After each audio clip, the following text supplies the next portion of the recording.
Hi, this is Hayden George, and I am here on Game Changers with Vicki Abelson, and our guest today is Tommy Chong. Yay!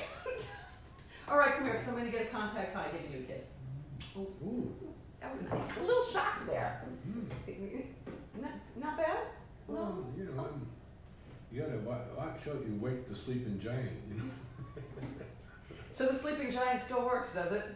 I wish, No, come on. unfortunately.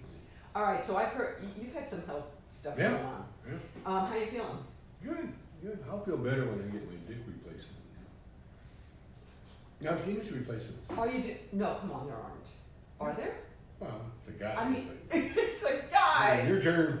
All right, I just want to say you have the most gorgeous wife. Shelby is the most beautiful woman. Tell me All about right, Tell me. she's got a time machine. So it's crazy. it. It's something. You Dorian Gray, is that what it is? Yeah, I mean, There's something freaky going on. No, it's completely unnatural. Everybody said that. I mean, you've been married 44 years. Even longer. Okay, that's crazy, right there. Our oldest daughter is over 50.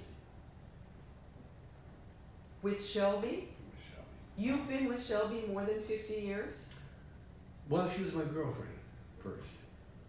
She would never marry me. She said, I'm never going to get married.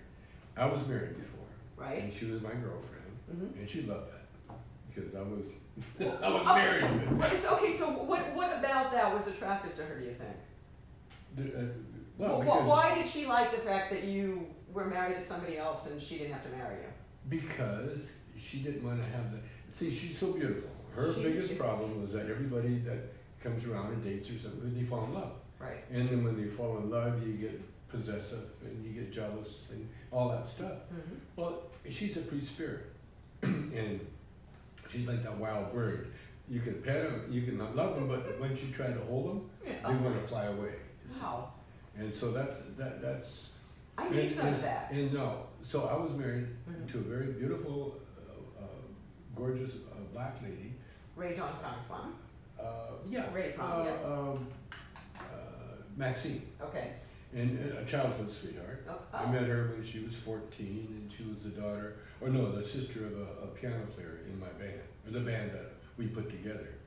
And Vancouver, was that the Vancouvers? no, it was the Shades actually. The Shades. The Shades, because we were all different colors. Ooh, There's so a- this wasn't Four Niggers and a Chain? No. Oh, see, we can say that on this show. That was the name of his band first. And then I saw that you owned a club called Blue Balls. Was that true? No. Oh, that's a lie. The It's on your Wikipedia page. Blues Palace. But yeah, but it says on there that you originally called it Blue Balls. No. That was not true. No. Oh, see, they There's just writers.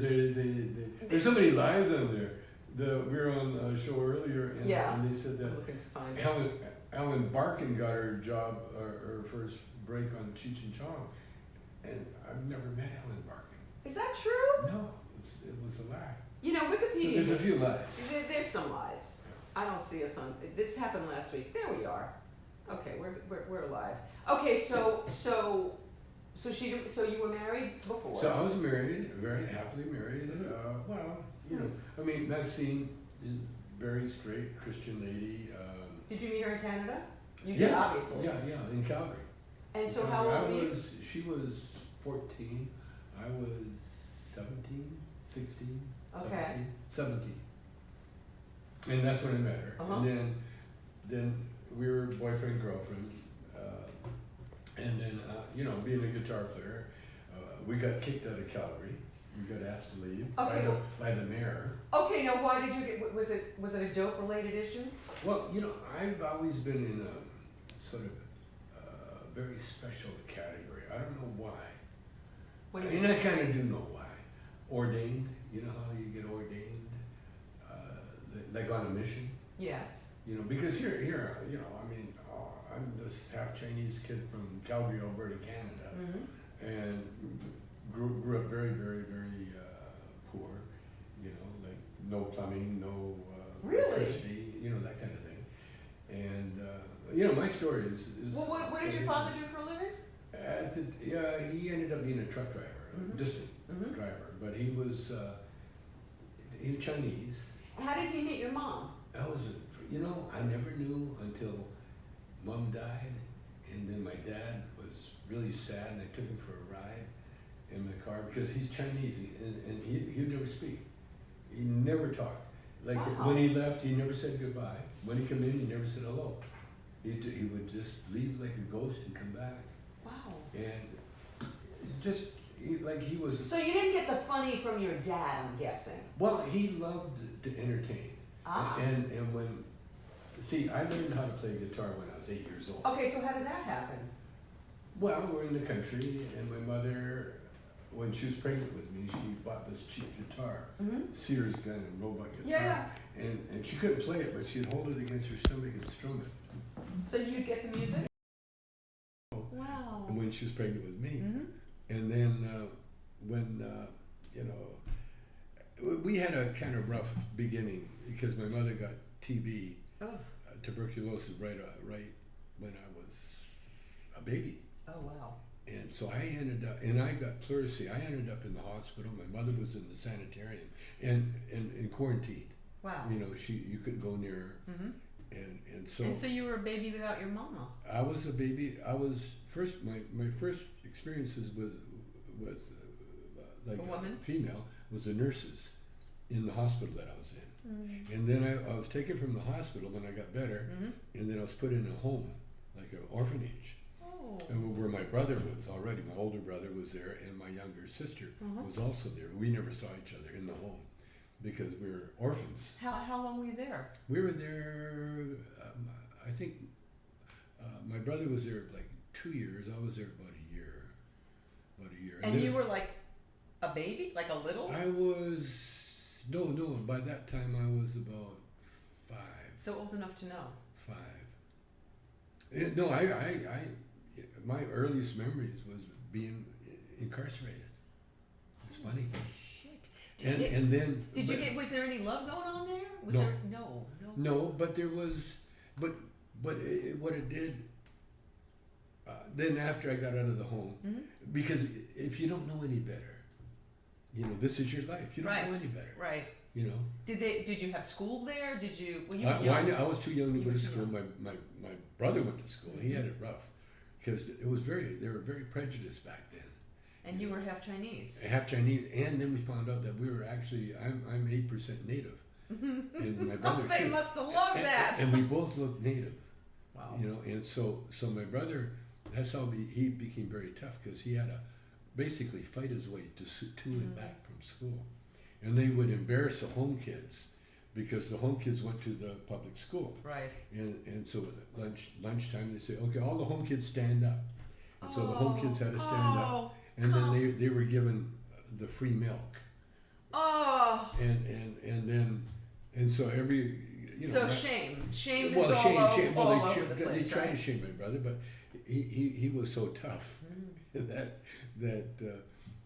he scared everybody because he was that tough.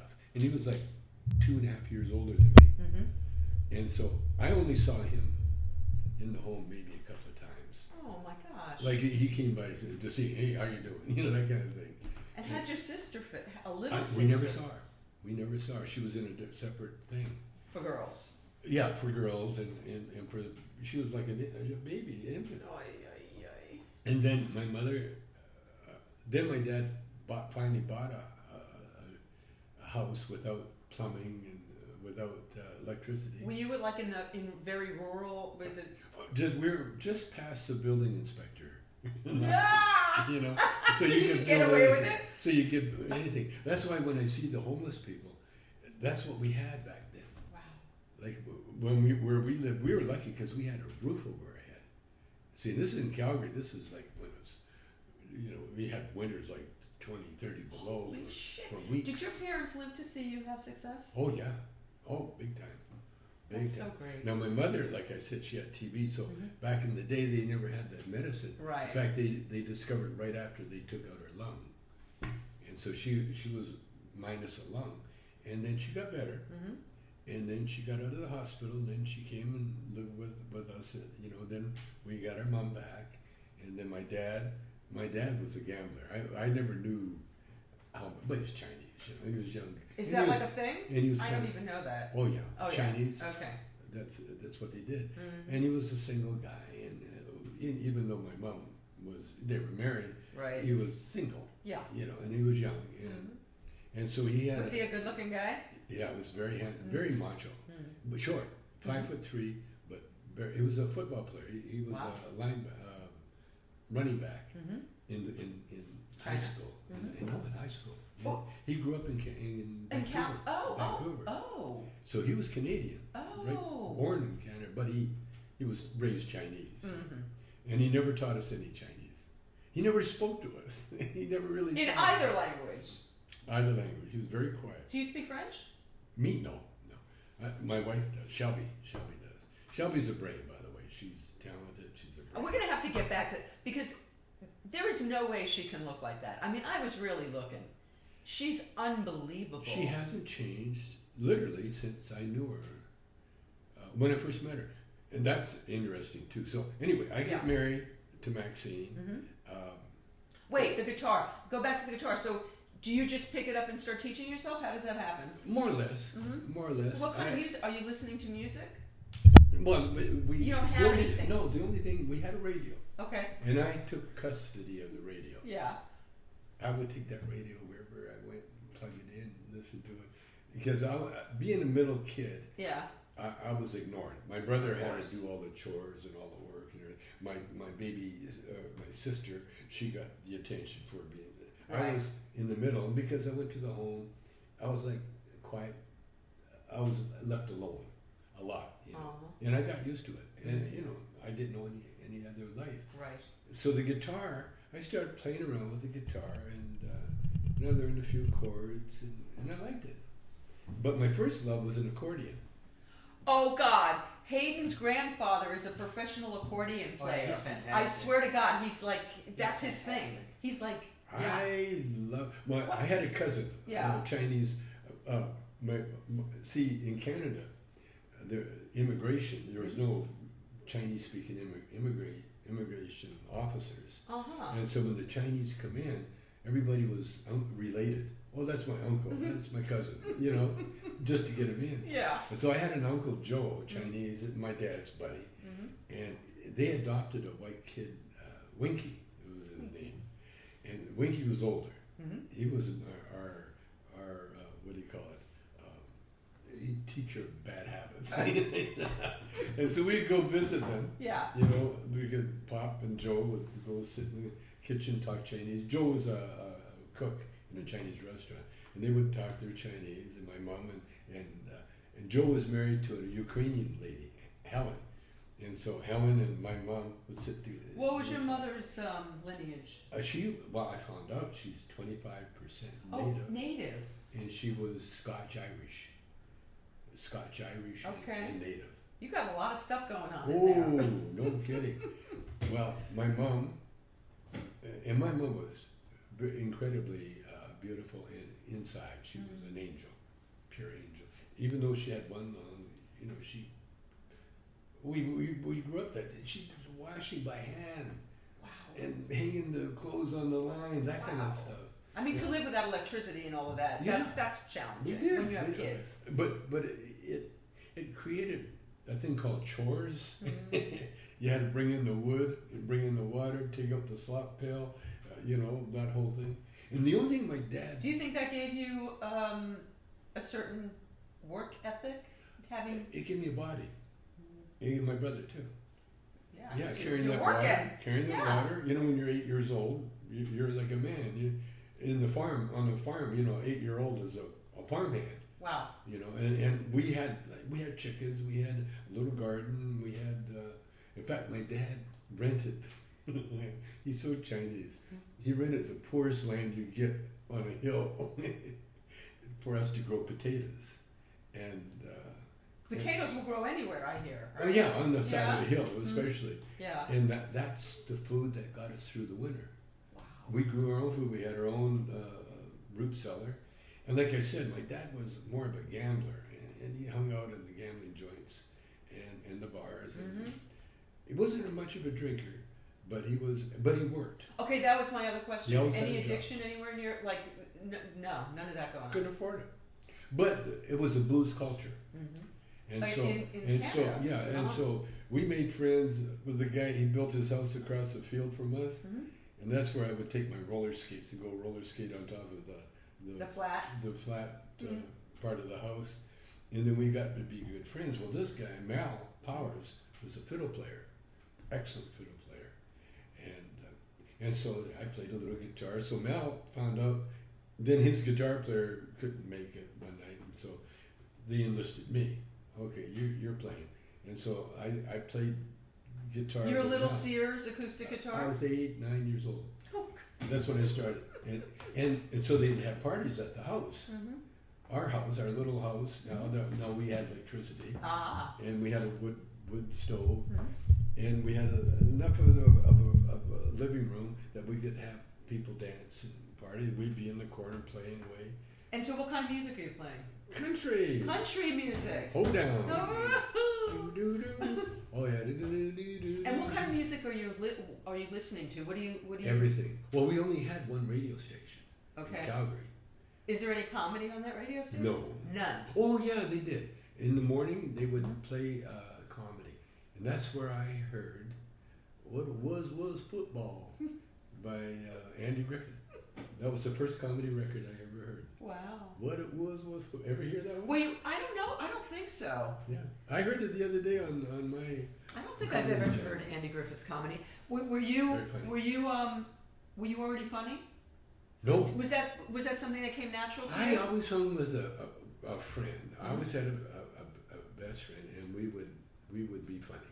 We would do silly things like kids do, you know. Because, like I said, I was the second kid, so I didn't have any responsibility, and so I could skate around, you know, get away with everything. And plus, I wasn't the strongest kid because I'd spent a year in the hospital, and so my legs never really developed like my brothers did. You know. So you didn't play sports? Yeah, I did. You did? I actually did, but I wasn't that good. Thank God. Thank God. I played hockey. You know, we learned how to play. Learned how to skate on the road because everything was frozen. Wow. And can you still skate? Oh yeah, but we played in like anything that was frozen. That's what like a frozen slough they call them back there, and we'd scrape off the big guys would scrape off the snow, and we'd play hockey. And but it was nothing organized. Right. You know, back in Canada, you kids get outside. I'm from the Bronx. It was the same thing. Get outside. Go on outside. Get out. Everybody outside. Get out. But it was cold up there. And Holy then, okay, you're not. Don't come in here. You know. Yeah. But you had to come back. We had to do our chores. You know, so we had to come back for that. But there was no do your homework or anything like that. Okay, so when you're in school, did you start to write Well, my favorite thing about school was literature. Okay. Love literature. Were you a reader? Oh, everything. Everything. And I love literature and I love hearing the stories. I'd get involved in that, you know. And I loved art, but I was, Deprecating? You didn't believe you had talent? Yeah, well, it's like even to this day, I can do things, but I don't have patience to sit there and really do it. But in school, the thing I couldn't get in my head was math, algebra. I could not do algebra, and that stopped me from getting an education because in Canada you had to have good grades to get into the matriculation course, and then all the other courses in high school they just put you in the trade school. Learn how to be a mechanic, learn how to be an electrician. What did they do to you? I took electrician thing, and but you're playing music through this whole thing. All the way. And what happened? In order to get money, when you're 13 years old, you could join Army Cadets. Army Cadets paid you to go to their Army camp in the summer. Wow. And they paid us $100 for like 6 weeks. Oh wow, that was a lot of money then. And you got paid at the end of the session. You got $20, so you got $5 a week for like a month. And then and then when you went home, you got the $80, and that money would buy the school clothes and everything we needed, you know. Wow. And I was in Army Cadets from 1953 to 1956. So, what skills did you learn in Army Cadets? Oh, not very good. You at don't these. learn like you're not with weapons. Yeah. You're with weapons. Yes. Oh, You know the skill I learned? Marching. I loved That's a good skill. close order drill. Yeah, marching. I loved it. Wow. Because sometimes they would have the bagpipes Mhm. band in front of us, Mhm. you know, for parades. Mhm. And when you hear that, you hear that stuff, you can see why the Scots would go to war with that bagpipe. Because it's driving music. Oh, Really? Oh, I mean, it just, and the drums, and you get that feeling, and you could just march forever. But what it taught me Mhm. was how to take orders. Mhm. Like when it right turn, you got a right turn when they tell you, left turn, you stand at ease. Yeah, I had all these skills that you had to learn, and how to stand upright, and how to march, and be in step, and all that. So I learned. That's the part I really liked. I liked that part. The range, we shot with live ammo, Wow. and but you learn to respect the weapon. Mhm. And what they would do, like when the shooting range, like in Calgary, Mhm. they had a range in the armories, and the sergeant would bring us down, and we weren't allowed to touch the weapon until we got there, and then you were given the rifle and one bullet, and every time you fire, it was one bullet at a time. Wow. I got. Were you a good shot? Yeah, I got a marksman. I could have been when you finish Army Cadets Mhm. in Canada, you can go to officers training course, right into the officers training course, because you had all the basics. Mhm. And so that's what I grew up there. But when I was in Army Cadets, especially in camp in Vernon, BC, there's an Indian native kid named Dick Bird. Mhm. He played guitar, and he heard that I played guitar. But I had my accordion there at the time, but I never played it for anybody. I just played it by myself. And but he heard that I played guitar too. So Are you singing? no, You're not singing. oh yeah, just for myself. Okay. Like when I was a kid, I'd be home. I loved to sing. Like my dad came home with a song list, you know, because he had sing-alongs in the army and that, Mhm. and I would sing those old songs, you know, just for myself. Right. Just. Did you guys have a TV?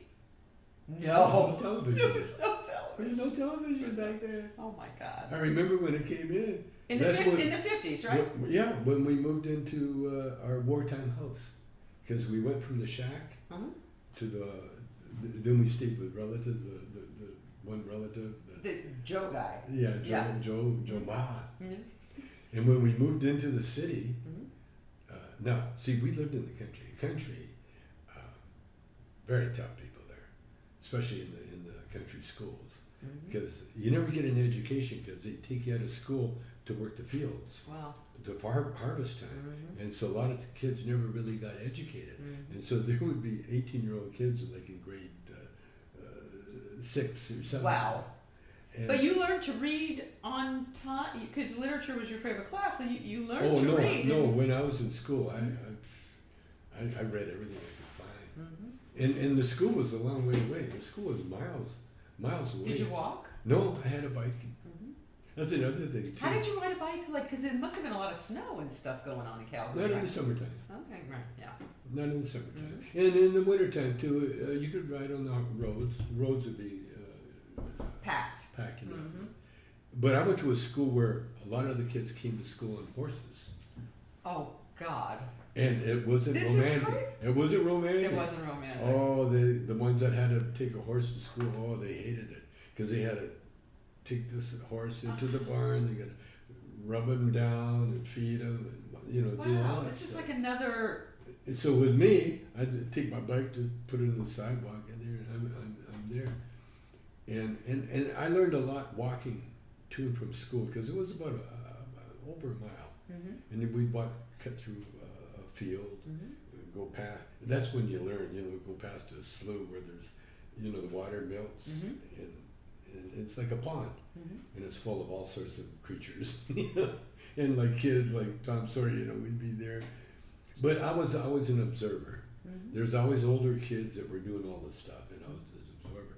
But the first time and the only time I got a spanking from my mother. I was just going to ask you if you were a good kid. Yeah, go ahead. The only time. So I'm going to school, and there was a bad kid that lived in the neighborhood on the corner store. His mom owned the corner store, and she was like... They were rich then, She right? was a single parent. Well, they had the telephone for the neighborhood. It was in the corner store. Wow. One phone. His name was Billy, Billy Gray. And so Billy was one of the kids that had a horse. And so I'm walking to school one day, and it was a Friday, I guess. Yeah, it was Friday. And it was a nice day, beautiful day, and I'm walking, and Billy rides up beside me and says, "Hey, come on, jump on." So he helped me up. I got behind him. Next thing you know, we're not heading for school, we're heading for... bad kid. We're heading for an adventure. And so we turn, and next thing you know, we got over to where this ranch, and there's a big old steer in the corral there, and when you just ride, we didn't have to get off the horse. We never got off the horse. Just rode in there, rode around where everybody was doing their farm work and that. We just had a great day. Did you get in trouble for that? Oh. I got home. No one said a word. I walked in the house. No one said where were you. No one said where were you. Nothing. And again, from the home experience, everything else, I was never one to say, "Hey, guess what happened to me?" You were quiet. You just quiet. You walk in, and you don't talk unless someone talked to you. And so no one said where were you or what happened or nothing. But now in retrospect, I got the looks from my brother and from my mother. So they already knew. And so every Saturday night, that's bath night. And so we would take a big galvanized tub and heat the water on the stove, and then bring the tub down. And then, of course, it was like... One at a time? Well, the parents would, or my dad, if he was there, he would bath first. And then we'd all use according to the pecking order. Yeah. So your sister's getting a pretty dirty bath there.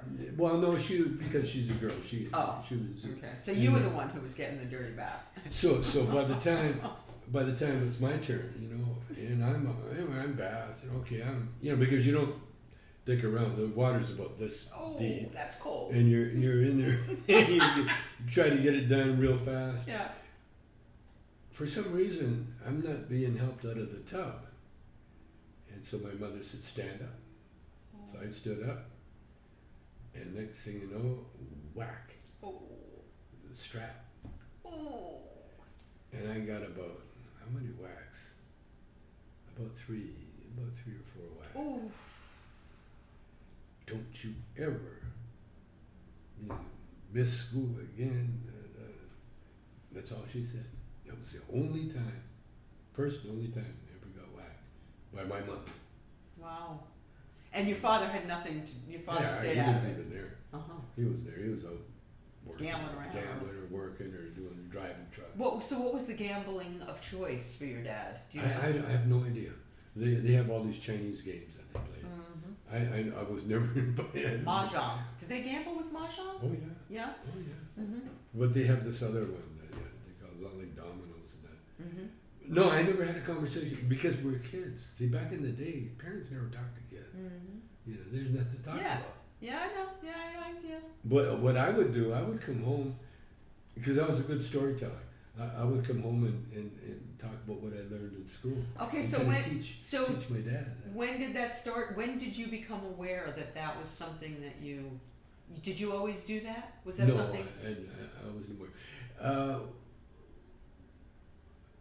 I guess the turning point in my life was church. Okay. Because there was the only entertainment you had out there was church. Wow. It's the only one. There's no movie theaters, there's no television, there's nothing. So the only entertainment was church. And it was the only reason to get dressed up you know, get on your nice clothes, Mm-hmm. go to Sunday, and I went to Sunday school. I loved it. Did you? I loved it. Because of the stories?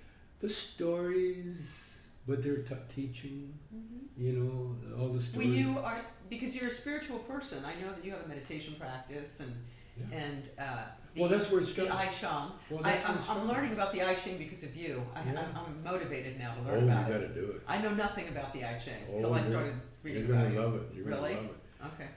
No, when you went to Sunday school, the nicest people. And then one summer, my brother and I, like we were like natives. Mm-hmm. We never wore shirts, just bottoms, and most of the time no shoes. Mm-hmm. And we'd play cowboys and Indians. We'd get our make-believe saddles on the fence, and Aw. for some reason we were always Indians. Yeah. Well, you kind of had that innate sense. And I so guess. like toys, there was no toys. Wow. There was no toy store. And in sporting things, there wasn't a toy. It was something you played sports with. Right. So you make your own toys. Mm-hmm. And my favorite toy was a knife, like a paring knife, Mhm. about this big. And I learned how to throw it. And my brother learned. Well, my brother was incredible Mm-hmm. because he was older and he'd take that knife really good. And the trick was to throw it so it would boom into the stick in there. And you had to know how to do it. And so we had a little barn, a little shack, and that's where we'd throw the knives into the store. And my mother, and then that's where I learned how to carve too. I'd sit by the wood stove and carve. Just make guns. I made a gun, Wow. my own pistol, because you never had to. Like I said, there were no toys or anything. We made stilts. You know. Yeah. We find there's a lot of construction going on around our houses at the time, so we'd find my older brother. You know, he was the one that would. He was resourceful. With his friend too. Mhm. They would whatever the latest thing was, Mhm. and then I'd come along, and after they got tired of it, I'd end up playing with it. You know. So amazing that from such humble beginnings you had so much success. Like, Well, see, what it was. See, even the spiritual book says that you can't have anything until you don't have anything. You know, you got to start with nothing, and that's what I did. I started with absolutely nothing, and then I got everything. so were you motivated to get it, or was that just a byproduct of what you were doing? The truth was, the Sunday school took with me. Mm-hmm. I listened, like the teacher. I remember her very vividly saying, you know, God's all around you. Mm-hmm. And so I'm walking home. Now imagine we're in the country, and we're walking through this field. There's no lights or anything, and so I'm looking around, and I got my friends with me, Mm-hmm. and it's so bright. The moon is so bright that we could see. It was almost like day, and I'm walking home with the friends, and just to myself, and I said, if God's all around us, where is God? And so I said to myself, okay, God, where are you? Where are you? And I was looking around, and for some reason I looked up in the air, looked up in the sky. There it was the Milky Way. The stars were so bright you could almost touch them. You could see comets going by. You could see Wow. all things, the star. And so when I said, God, where are you? It was like he said, I'm here. Oh wow! You just gave me goosebumps. Yeah, I love that. yeah. Mm-hmm. And even Did you dream of a different life, or were you content No. in your life? You were content in your I life. had no idea. See, when you're that And age, there's no TV, there's no movie, there's no movies. You don't see any movies? no. No movies. Until we got a little older, Mm-hmm. and then we went to the movie where you get in for a nickel, 5 cents. Do you to remember get in. what your first movie was? Well, it was like Laurel and Hardy Uh-huh. and all those guys. And then my dad was an avid moviegoer, and then the drive-in movie theater happened, and that's ideal for poor people. Mm. Because now you can pour everybody Everybody in in the one car, car. make the popcorn, you know. Yeah. No reason to go to the snack bar. Yeah, Well, you got to pee outside the door, you know. yeah. And the drive-in movie theater. Oh wow. And so we'd go to the drive-in movie theater. And then as I got older, for Christmas, one of my presents would be a book of movie passes. You know, so you could go to. You had a book and you'd go to all the movies. Nice. And they had like double features back then. You go to movies until your head ached. You know, oh, the worst. And the most it cost to get in maybe 50 cents. And did you ever have? Did it ever dawn on you? I want to do that. No. No. But I'll tell you how. I'll tell you how I got into acting. Yeah. Again. Wait. All right. Before you get, because acting came after music, right? Oh yeah. Okay, so let's do the music first. Then I want to get to the acting. So now you're playing guitar. You're playing with these local people. How do you start playing electric guitar? My buddy, the native guy, Dick Bird. He first of all he would come. I would go over to. This is when we moved into the city, and we had a wartime house. My dad was, because he'd been in the army. He qualified. That was funny too, because when we moved in, all the officers got the houses first. Right. See, and so the lawns were pristine, you know, and there's no fences, and so it was like the backyard was like a park. Because there was no fences up there. The minute we moved in there, the fences just because one of the pastimes we kept doing was throwing our knives, and so they got these nice wooden fences, and my brother out there throwing the knives. And by that time, we had evolved to like Bowie knives, and so you could throw it and you could split the wood.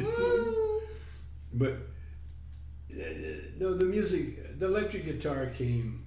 Well, we saw Elvis. When we saw Elvis, and by that time we had television. When we moved into the city, right? We got TV, and we got a record player. Oh, that was a big thing in my life. And I got on my bike and I went down to the music store. So, like, what kind of records were you buying? Oh, Elvis and stuff? Oh no, Elvis wasn't. This was before Elvis. Okay. No, I went down. I drove down, and the first one was Honky Tonk Angel. So you were more country than R&B. Oh, totally country. I grew up with a fiddle player. But the thing is, I didn't like the Cowboys. They were kind of phony. You know, especially if they were singers. You know, they had this thing. So how'd you connect with Bobby Taylor? Well, there again, we're jumping around. By the way. Does Your Mama Know About Me? I've listened to like 15 versions. That is a great song that you wrote. That is a great song. And the Supremes did it, and Jermaine Jackson did it, all these people covered it. It's a great song you wrote. It is. It's a great song. It changed Motown. That's it. That was the genesis of Love Child, and Papa was a Rolling Stone, and I just changed the whole thing. How did Barry Gordy? Oh wait, I'm going all out of order. Okay, so how did you connect with Barry Taylor? Barry Gordy or Bobby Taylor? Bobby Taylor. Well, Bobby Taylor. Okay. Because you became the band. Well, we'll take it from Dick Bird. Dick Bird started when Elvis appeared. No, we were playing country before that. Okay. Yeah, and hit songs, you know, mostly country, and then Dick, we were both in Army cadets. And then Dick went to high school, I went to high school, different high schools, and then Elvis hit. And then Dick was entertaining the lunch crowd, you know, the cadets. Yeah. At the lunchtime, he'd get on stage and he'd act like Elvis. And girls would come and scream at him like Elvis. And so he got me down there playing backup guitar for him. I was his Scotty on guitar. And to the point where we actually even got a gig opening for a black group called Oh Baby Mine, I Get So Lonely When I Think About You. That group. And we never got paid. We got sick. And my mom and dad drove us all the way, because my dad loved it. When I was on stage, he loved it. And so they're excited, so they drove down to Lethbridge from Calgary. It was a couple hundred, no, not even 100 miles, a little more than 100 miles. But he drove us down there. You know, drove us in. We got on stage. Nobody there. So but it didn't matter. We're on stage. We're playing, And so my mom and dad said, okay, see you later, and they left. And then we hung around waiting to get paid, and then we're not getting paid. We're not getting paid. Next thing you know, the promoter had left. We got stiffed. Now we're stuck in Lethbridge. Oh, because your parents left. No way to get home. So we get out, start hitchhiking. And then this salesman picked us up and drove us home. Now we got the guitar and everything, but you know, I was always protected in that way. So we got home and but the thrill of being on stage was. So how did that parlay to you being part of a band with Bobby Taylor? How did that happen? Well, Tommy Milton, the black kid, he was a football star in Calgary, and my brother played on the same junior team that he played on, and so Tommy heard that I played guitar, and so Tommy wanted me to, wanted to meet me because he was a big star, and he was a fabulous Lindy Hop dancer. I mean, that was a big dance, big smile, dance, do all the tricks, splits, and jumping around. Whenever he danced, everybody would gather in circles. Nice. And so I started dancing because I love dancing, and I had a black girl. My first black girlfriend was a good dancer, and that's when I took him home to my house because we always took everybody home. Our house was a party house, and when I brought the black girl in, the first one, and she wasn't that black, she was kind of mulatto, And my dad brings me in the kitchen. He goes, "Son, she's black." I said, "Dad, you're Chinese." Did he laugh? No. But he was shocked because he'd grown up in that era where like black people, I mean, he didn't even know them. Were they real? It's in Calgary. Calgary's like Biloxi, Mississippi. Really? Worse. Because he had a handful of black people in there that came from Texas during the reparation, or when they freed the slaves. They got in a wagon train, and they wanted the as far away as possible. Far away from Texas, right. It was Edmonton, and so they went up there, and so Tommy was a product of that. Well, anyway, Tommy, he could dance, he could move, he could play football, but he wasn't that great. He never had that great a voice because he never worked on it. Because he was shy all his life, never talked, and it was sing kind of quiet. Now he could carry a tune, but he couldn't. He had terrible. His timing, he'd rush everything. But he was a football player. And he was so fast. I mean, he was legendary fast. And so he that's the trouble with his music. Was just a little bit too ahead of the thing. And so, but what a showman. And so we put a band together with my first wife's brother, Bernie, played piano, and I played guitar, and Tommy was the singer. And then we got a couple of guys. Pete Watts, he was a mix guy. His dad taught me guitar because I started taking guitar lessons when I was about 13, 14, something like that. I rode my bike to him, and he taught me a few things. And so we put this R&B band together, and because Tommy was such a showman, it was a show band. We did all tricks and playing the guitar behind my back, and he would do the splits and all sorts of. It was a show, and so.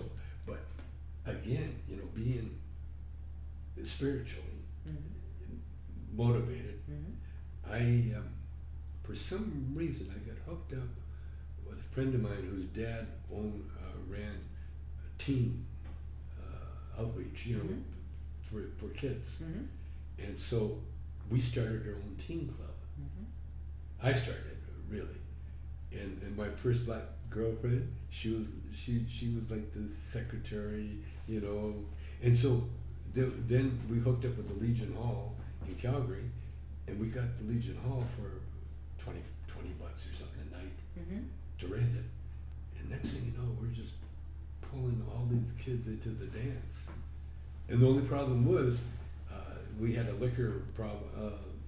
You had to stop serving booze at midnight, and so they would. So the dance had to end at midnight, and but by that we started at 8, and so midnight was no problem. Mm-hmm. But the problem was is that we attracted all the rough crowd, you know.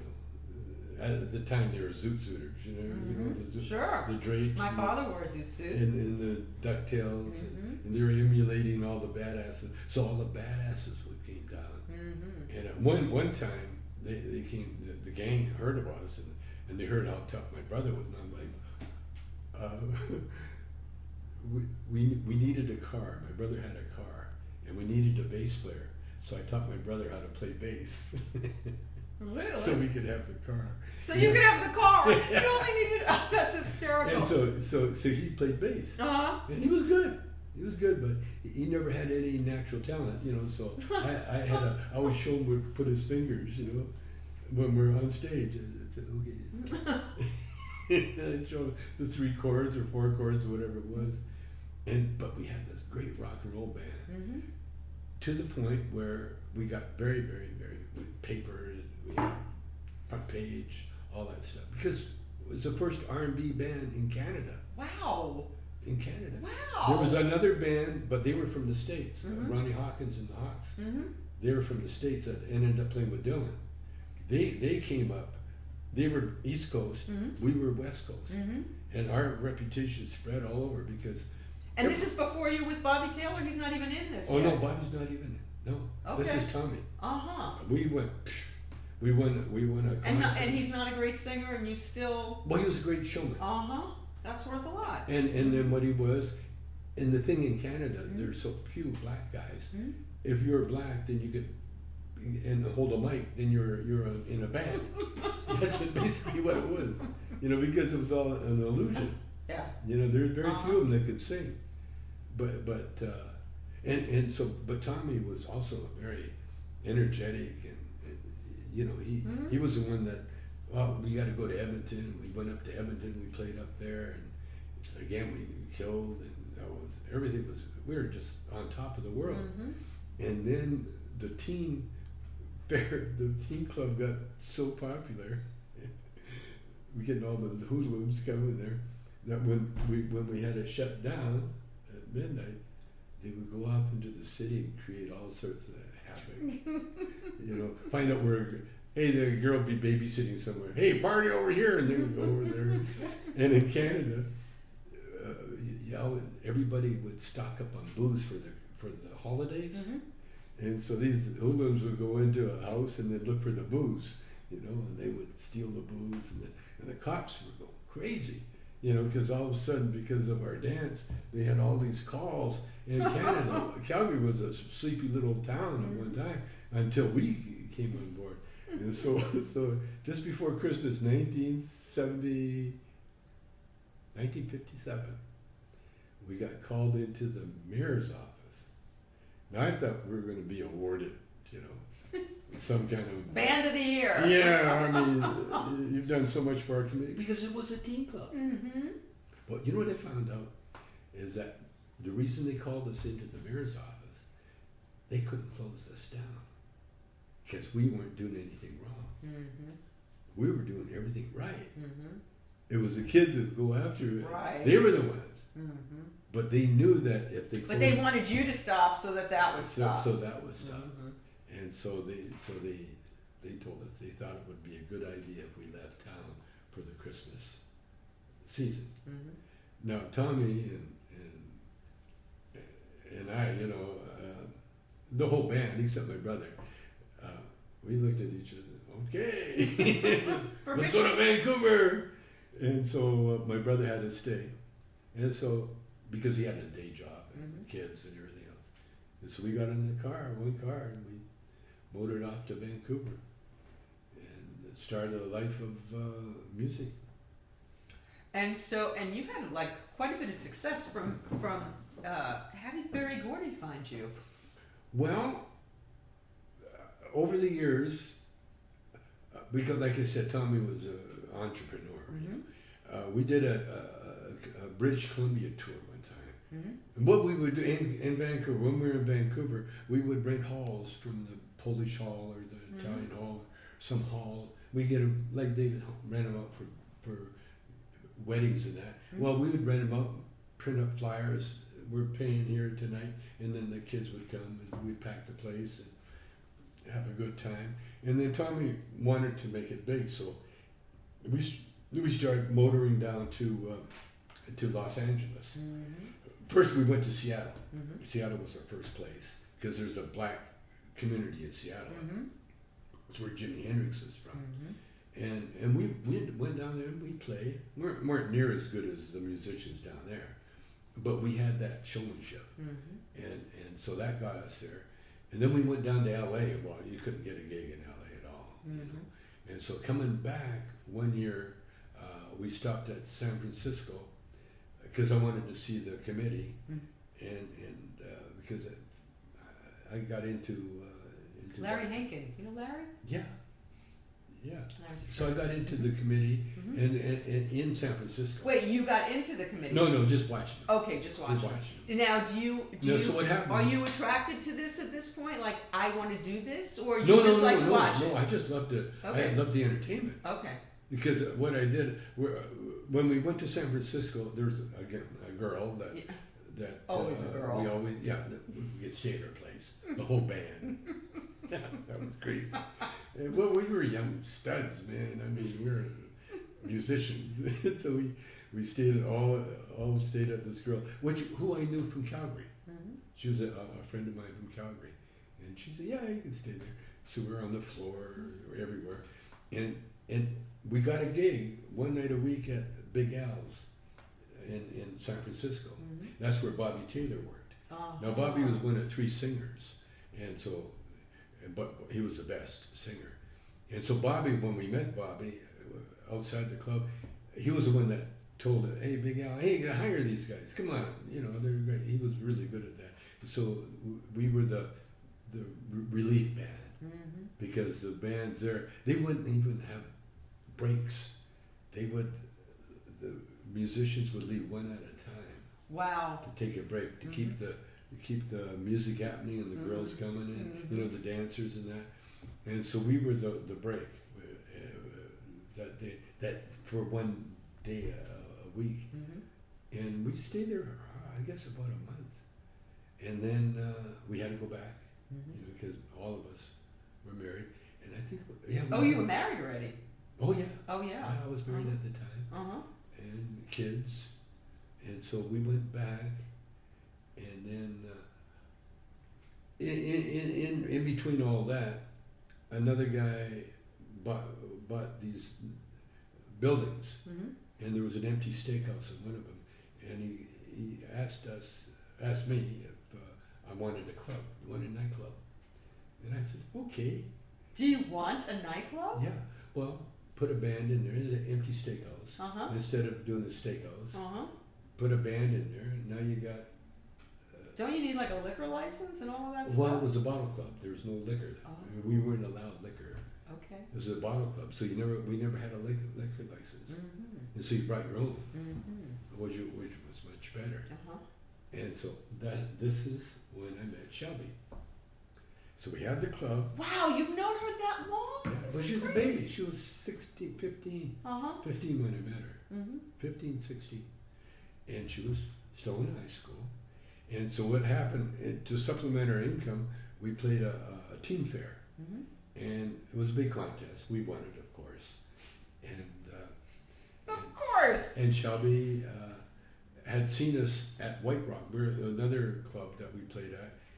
And she came off the beach. The first time I saw her, she came off the beach, like, remember that movie 10 with I knew you were going to say that with Bo Derek, when she comes out of the water.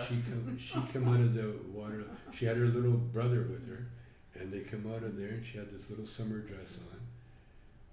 I never seen anything so beautiful in my life. She's gorgeous. And she walked up, and I told her, I said, I asked her if she was coming to the gig, and she said, I might.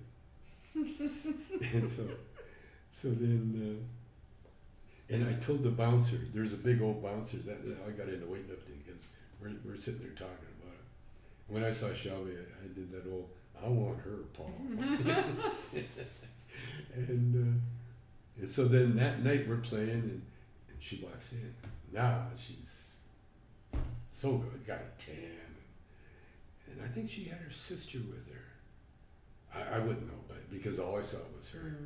And so she walked up, she wanted to talk to Tommy, the singer, because at that time she was in the Black Guys, her and her sister. And so she right up to Tommy, and I just got in front of Tommy. I kind of moved in front of Tommy, and she said, "Do you know Walking the Dog?" That was a popular Just song go at the time. walking the dog. Yeah, sure. And I said, "Yeah." She said, "Well, play it." I love her. She's a tough bride. You're Shelby. And my heart went. Oh. And so we played Walking the Dog, and so that was the last time. Then she had to leave. I think she had her little brother with her, but she disappeared. I don't think she even heard the song. I think she just wanted to talk, and then she left. And so then we're playing at the teen fair, and she came to see us at the teen fair. And then, so now by now she knows that she's talking to me. I'm not going to let her talk to anybody else. And so she says, "Can you give us a ride to the Harlem Nocturne?" This is another club. By that time, we had our own club, empty. No one come because we had no money to advertise, nothing like that there. And so we said, "Well, are you making money at this stage no, of your life? no, You're not really making, no. I got a wife that works." And so now we come. Yeah. We come after the teen fair. Uh-huh. She says, "Give me a ride to the Harlem Nocturne." I said, "Well, why don't you come to our club?" She goes, "You got a club?" I said, "Yeah, it's an elegant parlor." She goes, Elegant parlor. "Yeah, I haven't heard of it." Never heard of it. I said, "Well, it's on Davie Street." So we drove her to the club, the Harlem Nocturne, and that's all crowded. Everybody, all the Black guys, all the brothers, and it's a hot club, And she gets up and gives me. They hadn't talked to me the whole time. Gives me a big kiss, like, "Oh, by the way," just laid a big, sexy kiss on me, and then she disappeared. And so I'm like stunned. So we're at our club. Next thing you know, I look up, and there she's her and her sister coming down the stairs. It was a basement club. My brother, he saw her, and she's so young, and he was going to say, "You can't come in here." And he looked at me, "Is it okay?" And I said, "Yeah, let her in." Behind her was almost the entire Harlem Nocturne crowd. Oh, she brought them with her. Well, here's what happened. Oh. They wouldn't let her in the Harlem Nocturne because she was too young and never had shoes on. She's barefoot. And so all these guys are out there hanging around her, and then she said, "Oh, I know a club where I can get into." "Where?" "Okay." And so she brought the whole gang. Wow. Did that change the fate of your club? From that day, it was packed. Wow. Packed. From that day until we had to. So you two were what they call in Jewish beshert, meant to be. Totally. Totally. And then she was there for a while, and then she disappeared. She was at the club, and then where'd she go? She disappeared. And then we're looking. By that time, now the club's making money. So as soon as the club started making money, we started buying houses because the houses were really cheap in Vancouver at that time. But then you could pick a house up for $10,000, $5,000, And so my brother, who was running, once the money started coming in, he buys his house. My parents needed a house for my family, so he buys his house, and we find out there's some real pretty girls living next door. Oh, that's interesting. Shelby. Oh, God. Her family. Wow. She got a sister that's taller and model, beautiful. An older sister that was quite gorgeous. Another, four of them. Wow. There's 4 of them. And then there's like 4 guys, 4 brothers. We moved right next door to Shelby. And I got my new little Robbie, my little bundle. And so when I walked up there, Shelby's, she sees me and she comes running out, takes Robbie, my daughter, takes her in the arms, and Ray Don, my little Ray Don, boom. They literally, my girls were literally raised with Shelby's parents because we lived right next door and they're always there. They help do the dishes and you know, just be little kids, hanging out. And Shelby's mom was sweet as can be. And, How long did it take you guys from that point till you became a couple? Well, again, you know, she was happy to the fact that I was married because I'm not gonna. I'm just this guy that owns a nightclub that she can come and you know let her in, and then we started Falling in love? falling in love. I fell in love right away, but again, it was like say she was still at school. She was just graduating school, and then she was just living her life, and we would see each other, you know, on weekends and sometimes I would drive her home, very seldom, come to the club, and we'd have a little, you know, get together, and then acid, LSD came in. Okay, wait, are you smoking pot at this point? Oh yeah. Okay, so when did you find pot? How did that happen? In Calgary. I was 18 years old in a jazz club, in a little jazz club, and if you carried your guitar, you're an instrument, you could get in as a musician. And one of the guys that owned the club, he went down to LA, came back with a joint and a Lenny Bruce record. That's all you need. It's all ordained. Wow. Yeah. Ordained. And then Did you fall in love with Lenny Bruce? Oh yeah. Oh my God. Oh my God. I listened to him over and over and over again. And just laughed. And then, see, that was before I went to LA. And so when I was in LA, that was another reason I went looking. Because Lenny Bruce was playing it in San Francisco at the Hungry Eye. And I had no money. Because when we were staying at the friend of ours, we got paid one night a week. So I had no money. Right. And so to hear Lenny, I went into the exit, you know, the kitchen. And I went sat by the kitchen and listened to him. I sat by the kitchen and I could hear him through that. And that's where I saw the committee, and that's when I got into improvisational. Just enjoying it. Just enjoying it. Okay, so you're a rock and roller. You get signed by Berry Gordy. The Jackson 5 open a show that you're on, which that is crazy, outrageous. We discovered it. They won a contest, and we're playing in the Regal Theater in Chicago, and Bobby Taylor was like a Tommy. Bobby, hey, these kids are great, man. You know, we got to get Barry, the chief. Barry's got to hear him. So you were the ones that introduced the Jackson 5 to Berry Gordy? Yeah. Oh my God. The Jackson 5 came and lived with Bobby at his apartment. And see, Bobby was like the star, so he had a nice apartment. In the meantime, I'm married with my wife and 2 daughters, and they came, and also Shelby's pregnant at the time. After we did acid together, and that's the first time we made love, and she got pregnant, and we were both on acid. At least I was on acid. And you know, once you're on acid, it's forever. And so. Well, it didn't quite work out that way for me, but I'm glad it did for you. Well, when she got pregnant, you know, because she was such a loner, you know, so she just disappeared as far as the family goes, and she went on the road with me. And so when I got discovered by Berry Gordy, Berry Gordy heard of the group. Well, Diana Ross heard the group in the club first. Now we're packed in the club. Now the club was so packed you couldn't move because of Bobby. And he got us all singing background and everything. So we sounded like a Motown group. And then when Diana Ross heard us, you know, she's, you got to hear us. And then Berry Gordy signed us, but then he forgot about us. And so then Bobby and we just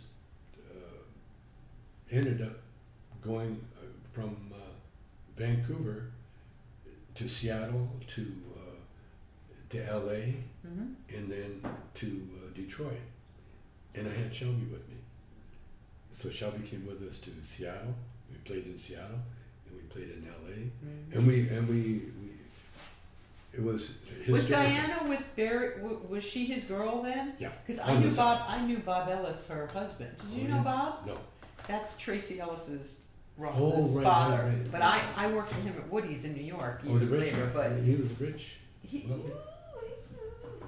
I don't know what his. He owned a club, but Yeah. but Diana was married to him.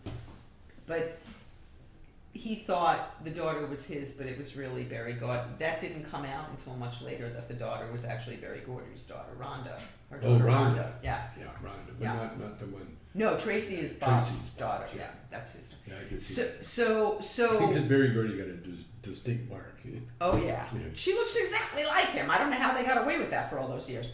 So okay, so you discover the Jackson 5, Diana discovers you. How does this morph from music to comedy for you? How do you meet Cheech? What's going on? Well, after we did Does Your Mama Know About Me, Bobby Such a great became song. the big star. Mhm. And so according to Motown tradition, they grabbed Bobby Mhm. as a single. Oh. And then they wanted us to back up Chris Clark. You know, we just became You're no longer important. no. So we're backing up Chris Clark, and I still got Shelby with me. Mhm. Now we got a baby. Not only got Shelby. And you're not making any. Are you making money? Oh yeah, we're in Motown, You're and the mostly- clubs are still So you're kicking. Okay. Clubs are kicking. Uh huh. I'm getting paid at Motown. Okay. No, I had Maxine, my wife, and Mm-hmm. Radon and Robbie. They came to Detroit, and so Shelby Getting awfully crowded there. Shelby had to live by herself, which she had no problem with her baby. Did And she your wife actually- know about Shelby? Well, she knew, but she didn't want to know. Yeah. You know, that's why she ended up coming. Mhm. Because what happened, I was in contact with Shelby's sister, Mhm. and the other sister knows the and found a letter, Mhm. and then they found out that Shelby was with me with the baby, Mhm. and so then Maxine ended up coming to save the marriage kind of thing, Mhm. and so we're in Detroit, and we're with Chris Clark. Mhm. I got Shelby with me at the motel, Mhm. and I had to go back to get a green card.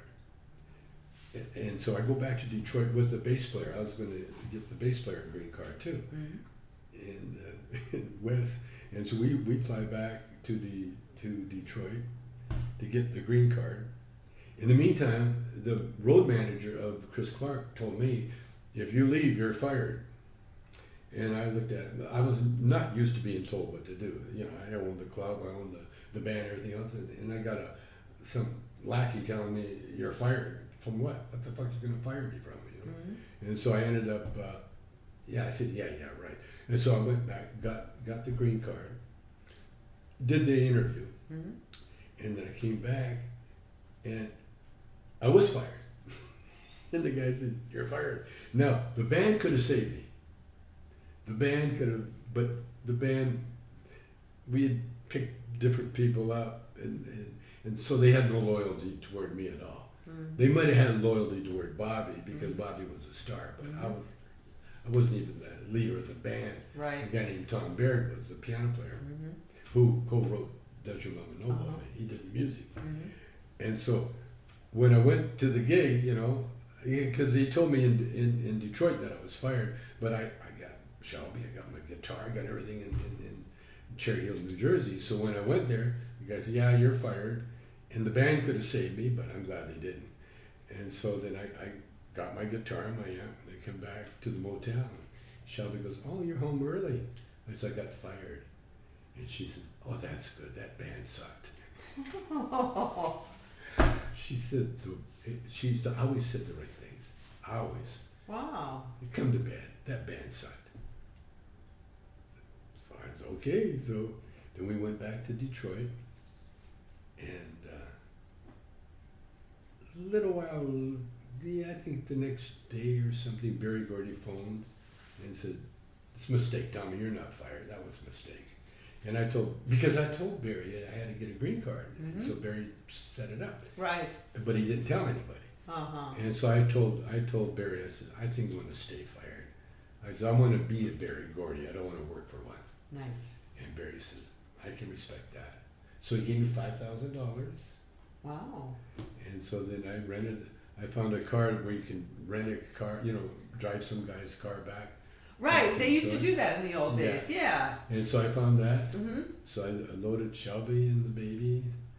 Now Maxine and the girls. I was just going to say, where's your Maxine family? and the girls, they were in the black community. They had friends there, Juanita, and so she was settled there. Mm-hmm. And I think Maxine was working too Mm-hmm. in Detroit, and she kind of liked they kind of liked Detroit. Mm-hmm. But I didn't want to leave my daughters there. So when I got to L.A. Mm-hmm. And I got kind of Shelby and I settled a little bit. Then I got my family to come to because Maxine, my first wife, her brother is Floyd Sneed, and Floyd was the drummer of the Three Dog Night. Oh, wow. And so they were doing really good. Uh-huh. And so Floyd was in that, and that's where Maxine and the girls came. And me. Mm-hmm. I went back with Maxine, and because I wasn't going to leave them, And Shelby was out at the beach with her daughter. And then the clubs needed some work, and so I'm not doing anything. So Shelby and I went back to Vancouver, and then Shelby got her first job because she looked so young she couldn't get a job anywhere, and especially in the States. And so we're back in Vancouver, and Shelby started waitressing at the Shanghai Junk, the other club that was given to us, and that was a strip club, and that was the strip club that I turned because of the committee. I turned that strip club into an improvisational club. And this is where you meet Cheech? And this is where I met Cheech. So how did you know? Like, you knew as soon as you saw Shelby that there was something there. Did you know as soon as you saw Cheech that there was something there? Oh yeah. You did. Well, no. What happened? Cheech came along. No, when I first met Cheech, I had another. Wait, you turned it into an improv, but are you now doing it? And you're just winging it. You just. No, what happened? After I saw the committee, I had in my mind. I said, "Well, this it's my club. I can do whatever I want." And so I had a light guy to help me, and we put doors up. We made it good. And there was a guitar player named Gay DeLorme. He passed away. It was so funny. He wrote so many of our songs that we did. That the big hit, that Mama talking to me, trying to tell me how to live. That was Gay DeLorme. Oh wow. He was at Cheech's house one day, and he came out of the bedroom. He goes, "Listen to this. Mama talking to me.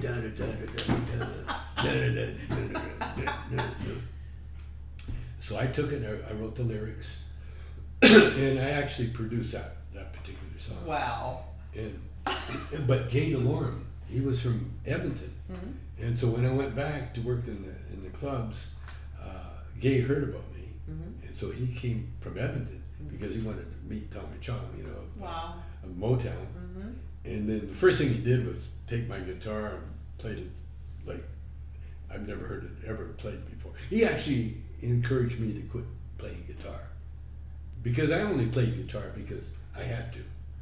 It wasn't because I wanted to. It was because I had to. Do you know right away that you're funny?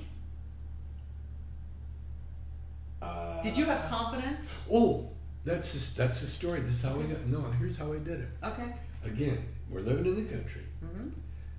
There's no toy stores, so you play make believe when you're that young. There was a couple of families in Calgary. It was weird. They had this one big mansion. It was like some cattle baron that owned this mansion, and he owned all this land, and then he sold everything else out, and then the mansion became like a hotel for everybody to live in there, and so these families moved into these different rooms of this big mansion, which had. Then they put different toilets and no. Was it outhouses? Oh wow. No, really? no. Yeah, no, it was outhouses. Oh, even for the mansion. Okay. And so, but there was families. There were the families of guys and families of daughters. Mm-hmm. And the daughters, there was a couple of families where there was like daughters, about a little older than me. But anyway, they would play these make-believe, play house, Mm-hmm. you know, and the games would go on for days. Uh-huh. We'd just play house. Right. And you talk, okay, the family, and you come home from work, and you just make up scenarios. Mm-hmm. And so that's how I got my improvisational acting when I was a little guy Mm-hmm. playing with these girls. Mm-hmm. And Were you funny then?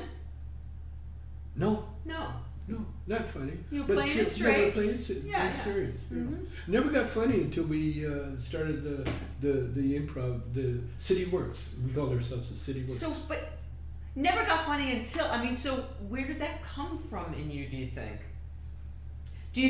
Was No, it I because studied. Was it because you I'll tell you where it came. you studied, I'll tell you where okay. it came. Mm-hmm. When I was playing guitar in Vancouver, Mm-hmm. the clubs, we played all black clubs. Mm-hmm.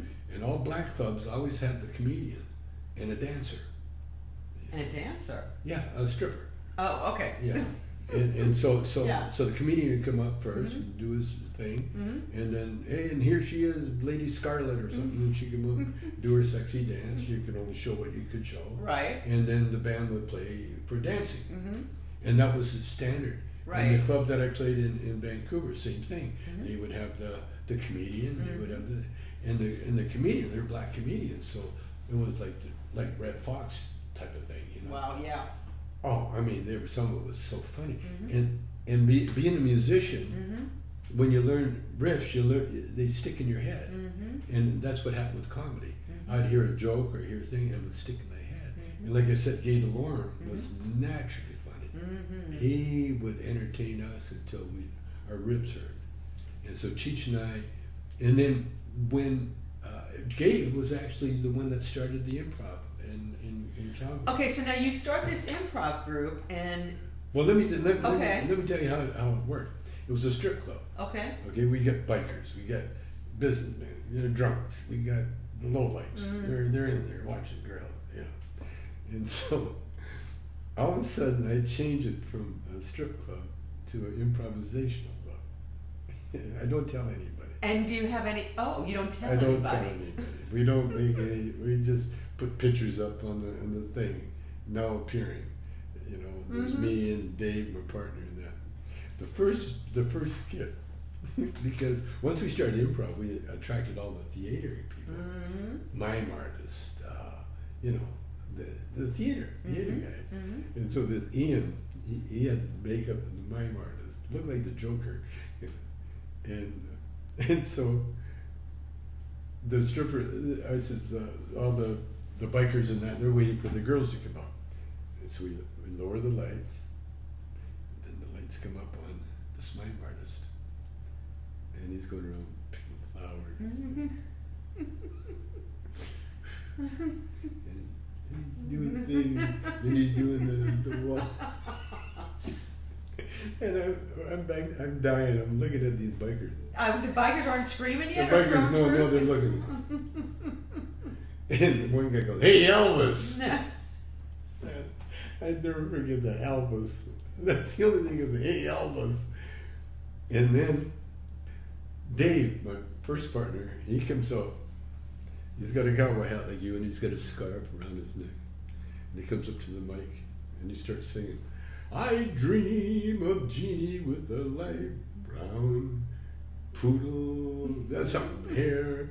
Jeannie is my favorite wire-haired terrier."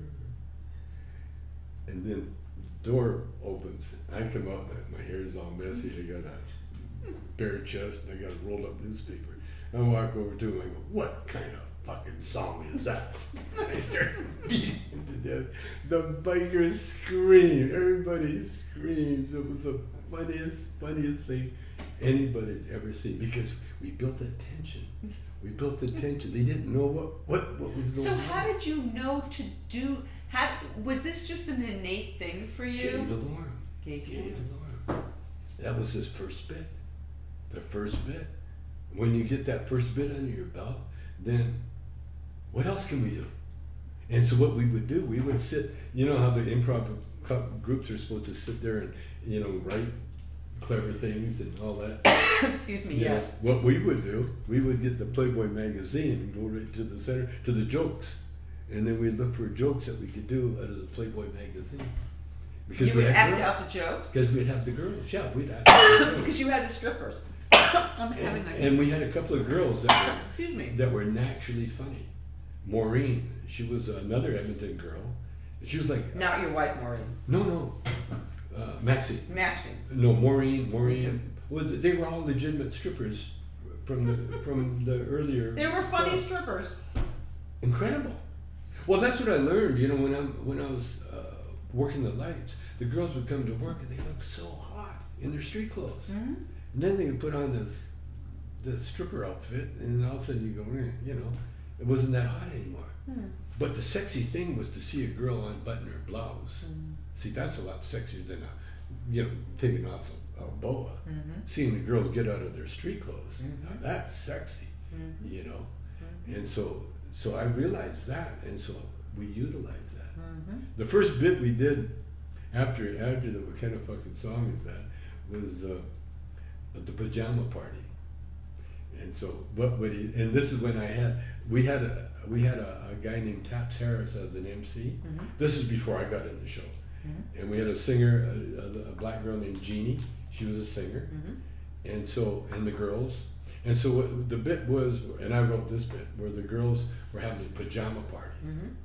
And as the girls would come in, hi, how are you doing? And once they get in, they change into their pajamas Mhm. because they're going to have a pajama party. So that gave all the Yeah, the section- guys got turned on. They Yeah. got turned on. They got that. And then Jeannie come over and taps. And we had a band behind the curtain, so Mhm. when Jeannie sang, the band would play, and then taps. And then the girls say, Taps, why'd they call you Taps? Oh, you're a dancer. Well, let's see you dance. And so Taps, the band would play and Taps would tap. Mhm. And he was good. Mhm. He was so good that he got an encore. Mhm. Everybody, the audience said, wow, this guy's great, encore. He quit that night because it was too hard. He was too old to be doing that shit. Aw. The reason he was an MC was that he got too old to tap. Mhm. And so I'm out of here. You know, when you make me dance, I'm out of here. And so then the doorman, who had a very funny face, was named Dave. And so I said to Dave, I says, hey, I need an MC, man. Will you do it? And he goes, I'll do it if you do it. He challenged me. And that's how your partnership was born? And so that's how Dave and I Mm-hmm. came in there. And then we had a straight man and all that. Mhm. And then when when the wife of the straight man found out what he was doing, Mm-hmm. like he was a real actor, Mm-hmm. Yeah. and he loved it. Mhm. He loved the show, but his wife was like, Mormon or something. Anyway, we got the newspaper coverage because once we got the newspaper coverage, the place, then we started packing them in. but the wife found out, and so she made him leave. Mhm. And so there was then we started having regulars come to the club, to see the comedy. And one of the guys was Russian, Mhm. Ihor. And he said to me, he says, you're looking for someone? I know a guy. I know the perfect guy. And I said, okay. He said, come on up to my place in Richmond, and I'll introduce you to him. So that's when I met Cheech. He was Richard at the time. And he looked like a moon. He had short hair and a sweater. He was very, very, very, almost gay straight. Was he already into pot? Was he a pot smoker at the time? Not a big pot smoker Mhm. because he was poor. Mm-hmm. He was delivering carpets on the side. He was just struggling to make any kind. So of he was just naturally funny, and this guy knew he was. No, just, what happened? Oh. Cheech grew up with a funny cousin and turned him on to a lot of things. Mhm. And Cheech has got one of these ability to do mimic. people, singers, voices. He could do all voices and that. And he was just naturally gifted. But he was serious. He was more into folk singing, at the time. And so when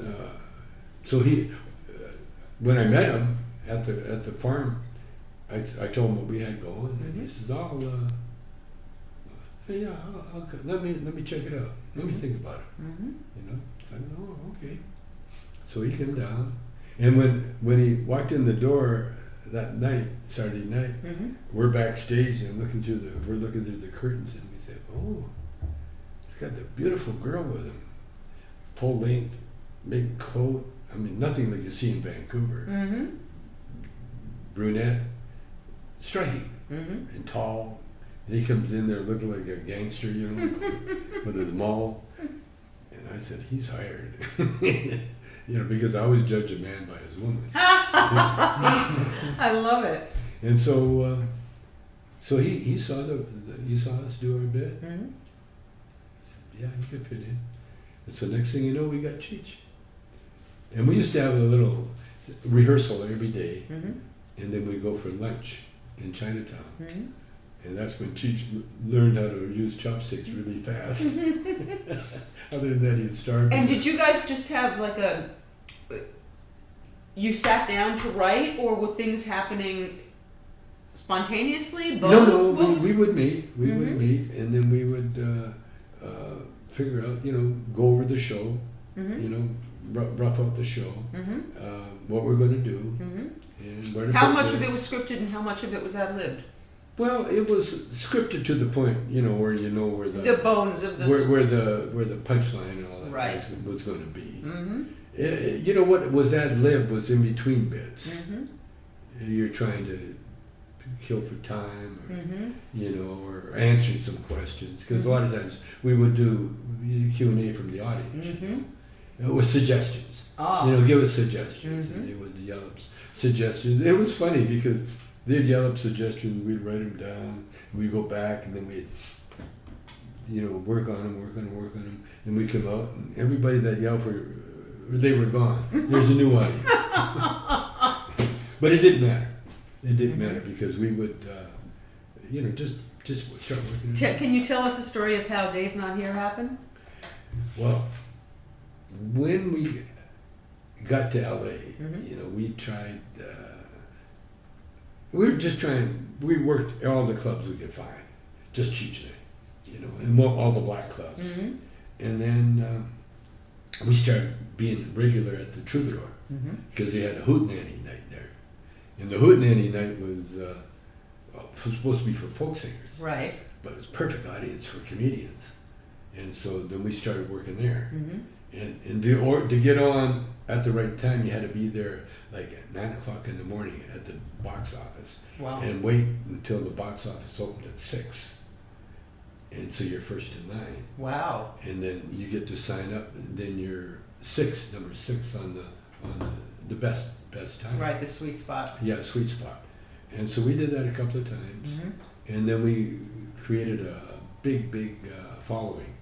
So did you have like a greatest hits of Cheech and Chong back then? Like, okay, we're going to do this bit, or? No, we had bits that we worked out. We're always working out bits, because you got to stay current, up to date, and you need new stuff all the time. And and the thing is, we're more or less auditioning, so you don't have a lot of time. You got your 5-10 minutes or whatever, Right. 15, 20, and with us it started out. Because at one time, because we were working in Canada, we were doing 2 hours a night, and so we had the stamina, we had the bits, Right. and so when we started doing the Troubadour, then by that time we would hone down the Cheech and Chong, and also the secret sauce with Cheech and Chong was Cheech's Chicano character. See, he never did that in Canada. And that was kind of a flip from what I heard. That just kind of happened one day, right? Like it's not No. something he put his mind to. Like he just heard it. Well, What happened? he resisted it. Okay. He resisted it because, like I said, I didn't know he was Mexican. because he would not. He spoke in. No, he just you didn't know what he was. Mm-hmm. In fact, when I did the earlier interview, I started getting a little off the track, you know, about Meghan and Harry, Prince Harry, and I started going off about how prejudiced English are, and Cheech shut me down. He shut it down. He don't want to go there. He doesn't want to go there. He's back being that guy again, but that's okay. No, what happened? Cheech. He's so educated, you know, in so many ways, that what happened, one time we were waiting to play another club, and this lowrider pulled up in his car. And he goes, "Hey, man, can you tell me where Van Nuys is?" "You're on it." "Okay, thanks, man." He drove away. That was the character. And so we played this one club. Just in that moment, he knew that was it. No, He just. no, not at all. Okay. No one knew. The guy drove away. So that night, I think it was that night, we had to do 2 shows. And the trouble is, they're trying to make it a dance club. And so we did our first show, and then they danced.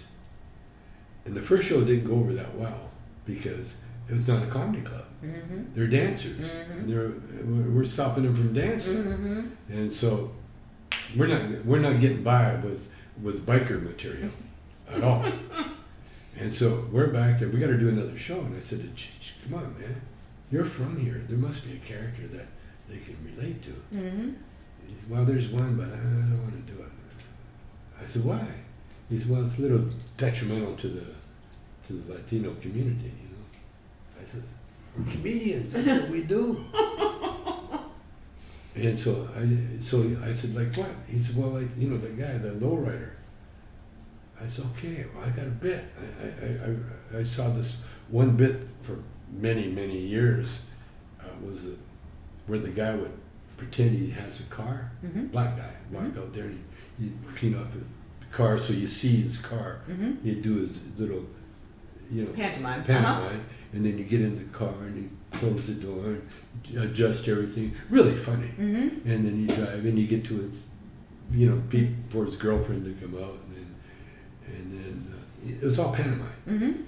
And so I told Cheech, I says, "Pantomime, the car, the lowrider car." And I showed him a little bit how to do it. Okay. And I says, then once you get in, you know, then I'll come out and you pick me up. I'm a hitchhiker. And so you get in, and then I get in the car. This sounds very Up in Smoke. Yeah, I get in the car, and then first thing he does is take off real fast, and I'm scared out of my mind because I'm the slow guy. He's fast, and then he says, "So where you going, man?" "Hey, right here is fine, man." And that started the humor, and then that bit grew from that, and grew to become a movie. But yeah, that is the beginning of Up in Smoke. But what it did, It created that character. Yeah. That Latino, that Chicano lowrider character. And he can't get away from it, you know. I mean, he can't. He's gotten away from it since. Well, yeah. I mean, he's done. But the when we do the Cheech and Chong's hits, greatest hits. Well, you gotta. All right. So how did Dave's Not Here happen? Well, Dave's not here. No, okay. So we get discovered by Lou Adler. Lou Adler says, "So what do you want to do?" He saw our act, and then he says, "Well, we're in a record store." I said, let's make a comedy record." Lou says, "Great. What do you need?" And I said, $1,000. And then I said, "Make it $2,000. There's 2 of us." Because Lou said right away, "Yeah, okay." I said, "Make it $2,000. So right away, boom, you got our money. And I said, "And I need a little tape recorder to rehearse with." I couldn't think of anything else. And so, okay. So next thing you know, I got a little tape recorder. And then we need a place to rehearse. And so there's a little mix-down room in A&M Records. And there again, there was freaky things happening. It was the same room where Charlie Chaplin shot a lot of his movies. Oh my. Same room. Oh wow. You know. So the first bit, Cheech, we had costumes for our live show. We're doing a record. Mm-hmm. Cheech has to put on his costume. Aw. Puts on his costumes. And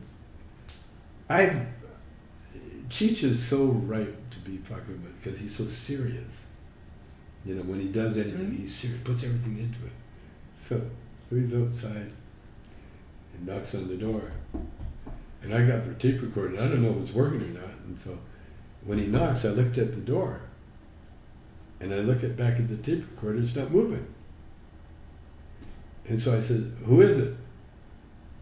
And then she said, it's me, man, I got the stuff. And I see the needle moving, oh, it's working. And I was just kind of staring there, staring at it, you know. Then she knocked again. And so I said, again, we'll start the bit over again. Who is it? It's me, man. I could hear it. He's a little pissed off. It's me, man. Open up. I got the stuff. Come on, I think the cops saw me. Now I got him. So I just sit there and wait. God. He knocks in. And then I go with that stupid story about who is it?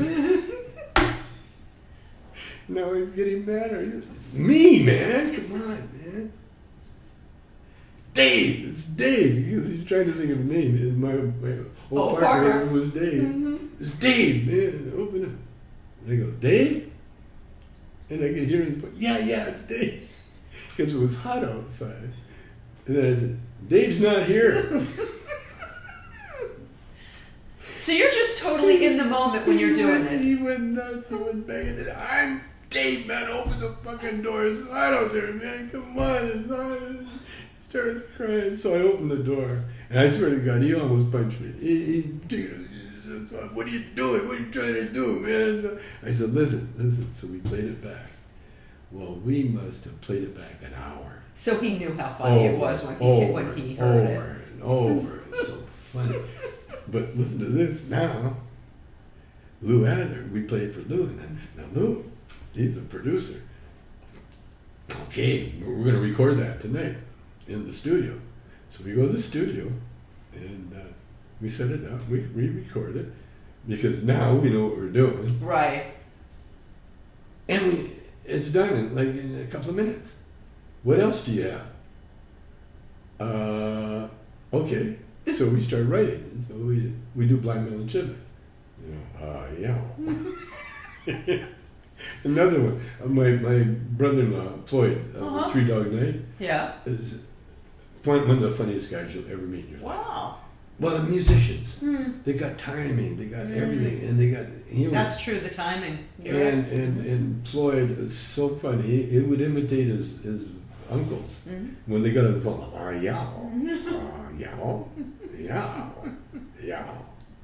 Yeah. And so Blind Bill and Children started doing that. Blind, didn't hear me. Yeah. We had to this day, and poor Cheech, because I after we broke up, you know, I got away from that kind of crazy humor, you know, and because it's after a while, you know, you got to move on. You do, and so then I made Blind a real musician, real musical guy, you know, and Cheech was a little upset because that's not Blind, as it is now. It is now. But the old Blind, we had so much fun with him because it's a true story too. Right. We saw T-Bone Walker, the legendary guitar player, wrote Stormy Monday. We saw him at one of his last concerts. He was so drunk. They had to carry him up, set him in a chair. Then they put the guitar on him, and then he started just playing. And the strings were loose because of the travel, and so now the strings are, you know, they're not making any good sound. The bass player leans over and starts trying to tighten up the strings, and then T-Bone finally some kind of some kind of grunt, and he got a standing ovation. The crowd went, oh, the blues crowd. And Cheech and I were standing there looking at it. Wow, we got another bit here. And we did, I don't know, 10 some odd years, We did.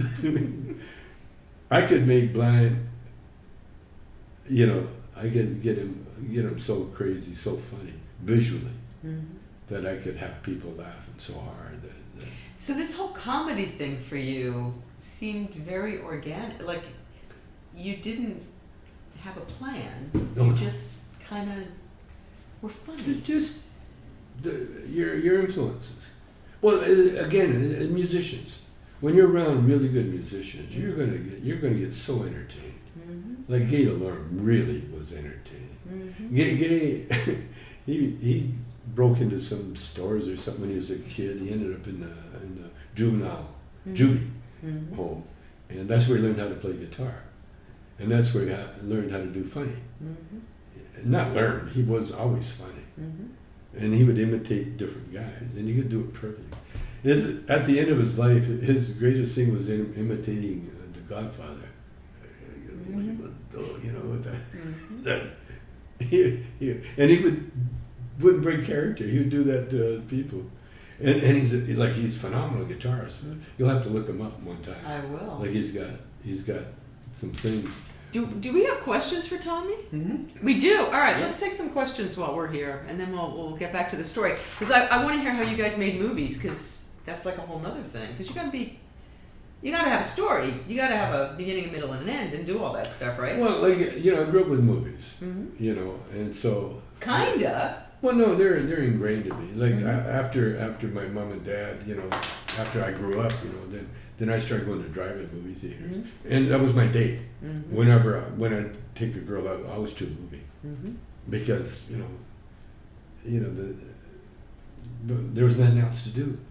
I mean, but still, you're still self-taught though with that, right?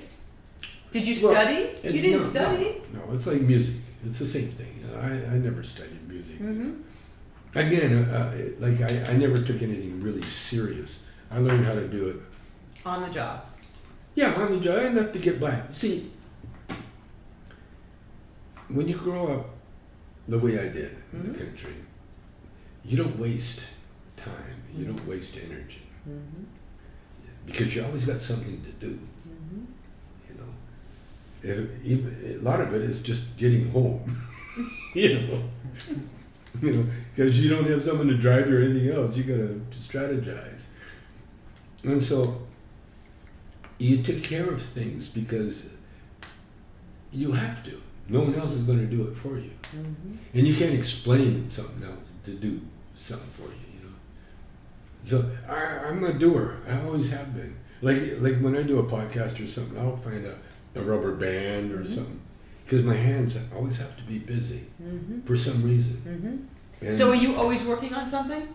Yeah. Are you working on something now? Art-wise? Oh, yeah. I'm building a dancing partner for my tango. And, yeah. Tom Bergeron is a friend of mine.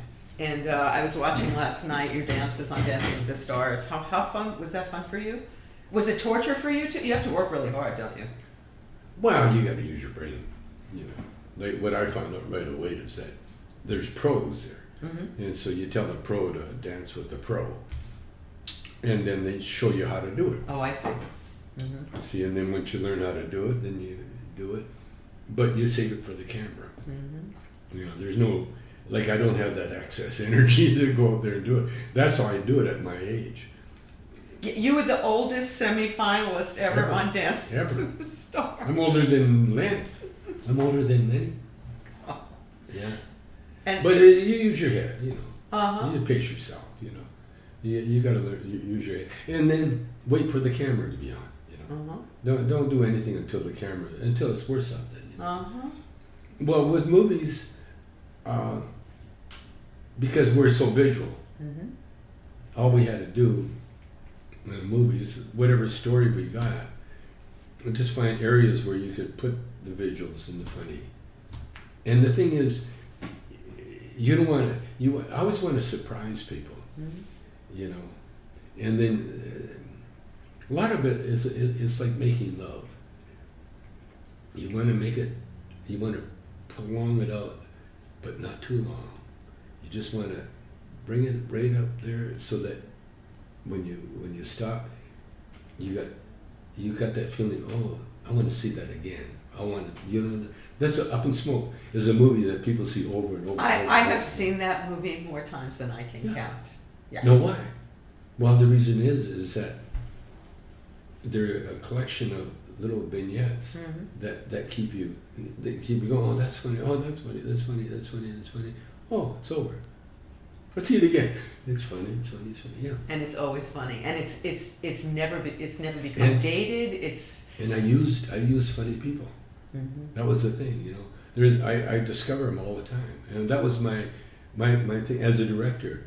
Okay, so let's talk about that. So directing is a whole nother deal. Was that on the job training? How did you learn how to direct? Well, I directed the improv club. And a director really, their job is really to have the final say, put it all together, but get input from everybody. A lot of talent in front of And you. then once you get it all together, then like I did with the music, the Earache My Eye. I produced that record. I couldn't let anybody else do it because I had this feeling of how to make it so that it's new and exciting, and it builds and builds and builds, and then boom, you know. It's and again, I'm not trying to sell a lot of things. I'm just trying to make one song. See, that's the whole thing. Focus. A lot of movie makers, you know, they get involved in the mechanics of it. They're going to get paid regardless, and so they'll practice. They'll do this. They'll do that. They got you got power, and if you don't, if you waste it, then you know the product will show. But if you try to get everything you can as soon as you can, because you never know what's going to happen. And do you prefer being the writer, the director, the actor? Do you prefer when it's your when it's your thing, or do you prefer when someone else? I take whatever comes my way. You know, if I have to do it myself, I can do it. The thing I can't do, I can't I can't bait and switch. Meaning? Well, I just turned down a TV show that they worked very hard to put together. But the trouble was, it was called the Tommy Chong Show. And what I do, I let people do their thing for them. You know, I don't interrupt. Hey, do your thing, do your thing. Let me see what you got. Now, but when it comes down to say shooting the pilot, then I'll take it and take it all apart. Say, okay, here's what we're going to do. We can use that here, we can use that there, maybe. But what we're going to do, we're going to go to the essence. We're going to go right to the essence of what you're trying to say. And then once you do that, then everything falls into place. Then you go, oh, well, that'll work here. That joke will work there, you know? But, and then you got to, see, I've always, with the movies, I like, if I'm not laughing, I want to be admiring. Nice. You know? That's why I love to have beautiful women and not just beautiful women for you know obvious reasons, but I like to have every movie I've ever done. I've always had a substantial, beautiful eye woman. candy. I call it eye candy, where no matter what we're doing, oh look at her, oh that's cute, you know, like Madonna. Madonna wasn't a known actress, you know. Evelyn, she was a niece of a friend of mine, Tony Bascaro, who was the best friend of Lenny Bruce. He was Lenny Bruce's father-in-law one time. He was married to Sally. Well, his cousin Evelyn was cute as a bug when we first met her, and she wanted to be a comedian, but she never really got off on that. but I could use her as Cheech's love interest for a couple of reasons too. First of all, she's Chicana, and I wanted that. You know, even though okay, we got Cheech in there, now I get a Chicana in there. You know, no need to put some gorgeous blonde in there. You know, there's a different dynamics. Put another Chicana in there, and so then now the Chicana community can go, oh yeah, that works. That works. Paul Rubens, you know, when I saw him at the Groundlings, I said, gotta use Paul because he's so talented. And all the people I used, I go to improv groups because they're all ready to add. You know, they're not waiting for the script. Right. You know, they're ready. How much on your movie sets is in the moment? Like, how much is on the page and how much is happening? The page was like a map. That's what I tell people. I mean, the real script was written after we did it. You know? the map is there. Okay, you know. So like that scene in the car and Up in Smoke when the cop comes in, you're doing that. How much of that had you worked out before? Well, we worked it out in our live act. So like every single line of that, every single moment was choreographed. I mean, because it's so brilliant, it's hard to believe that you could wing that. Well, no, Cheech. Well, oh yeah. Oh no, Cheech took it. You know. How long you been here? A week. A day. What is it? A week or a day? It was a weekday. That's Cheech. That's what he cheated. My scrotum. My scrotum.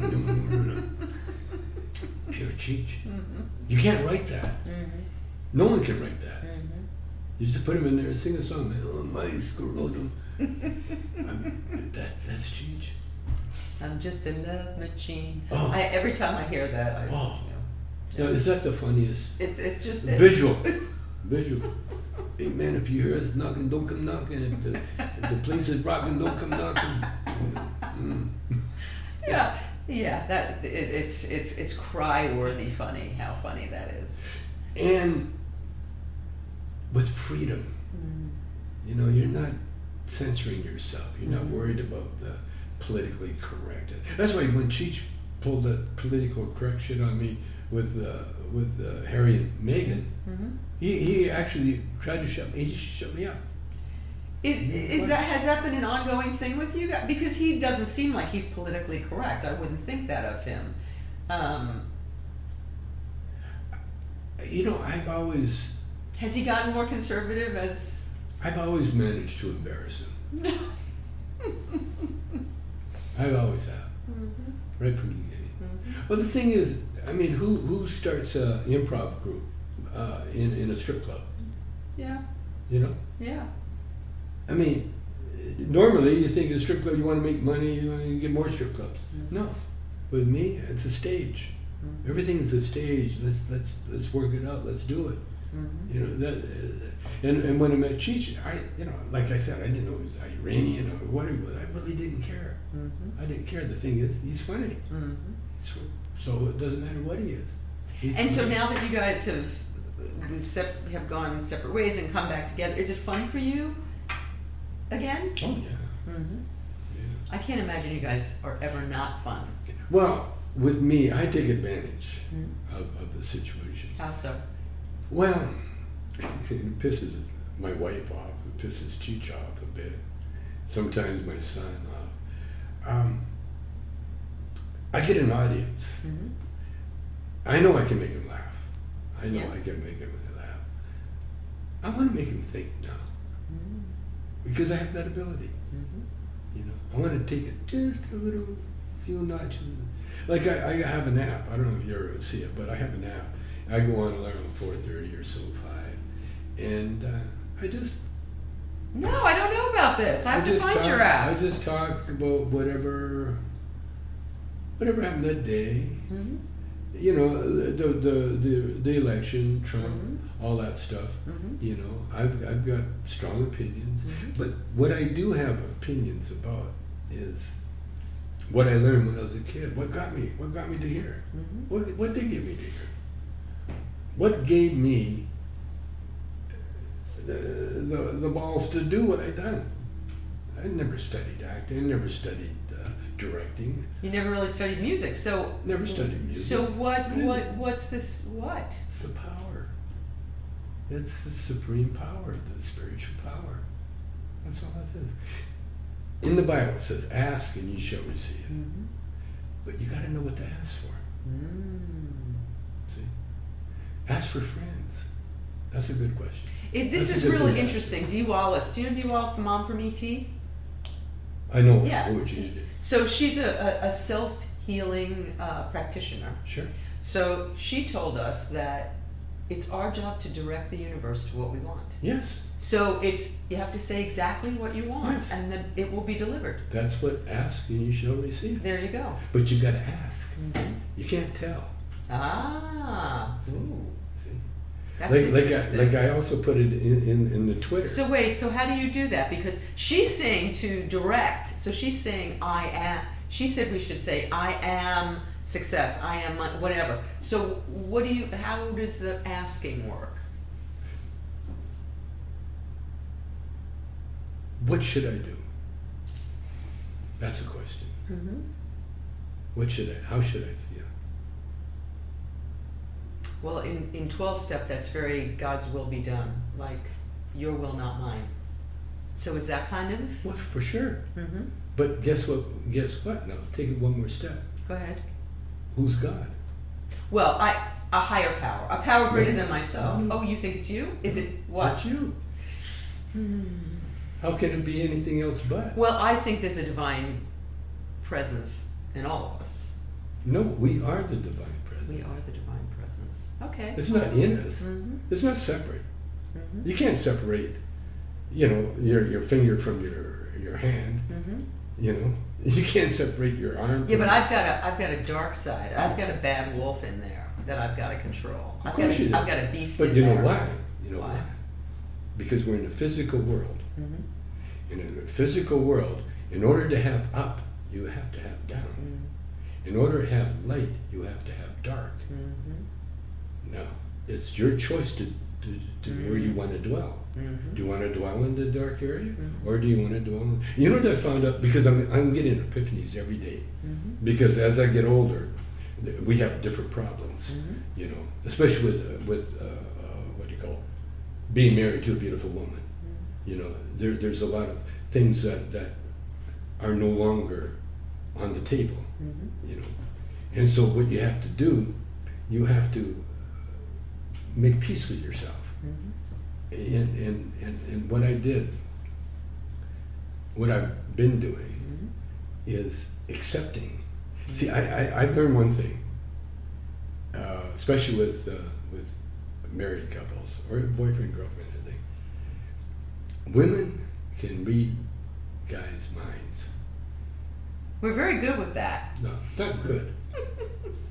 You can. Mm-hmm. Men don't have a clue, though. Whether you want to or not. Mm-hmm. Now, men can also.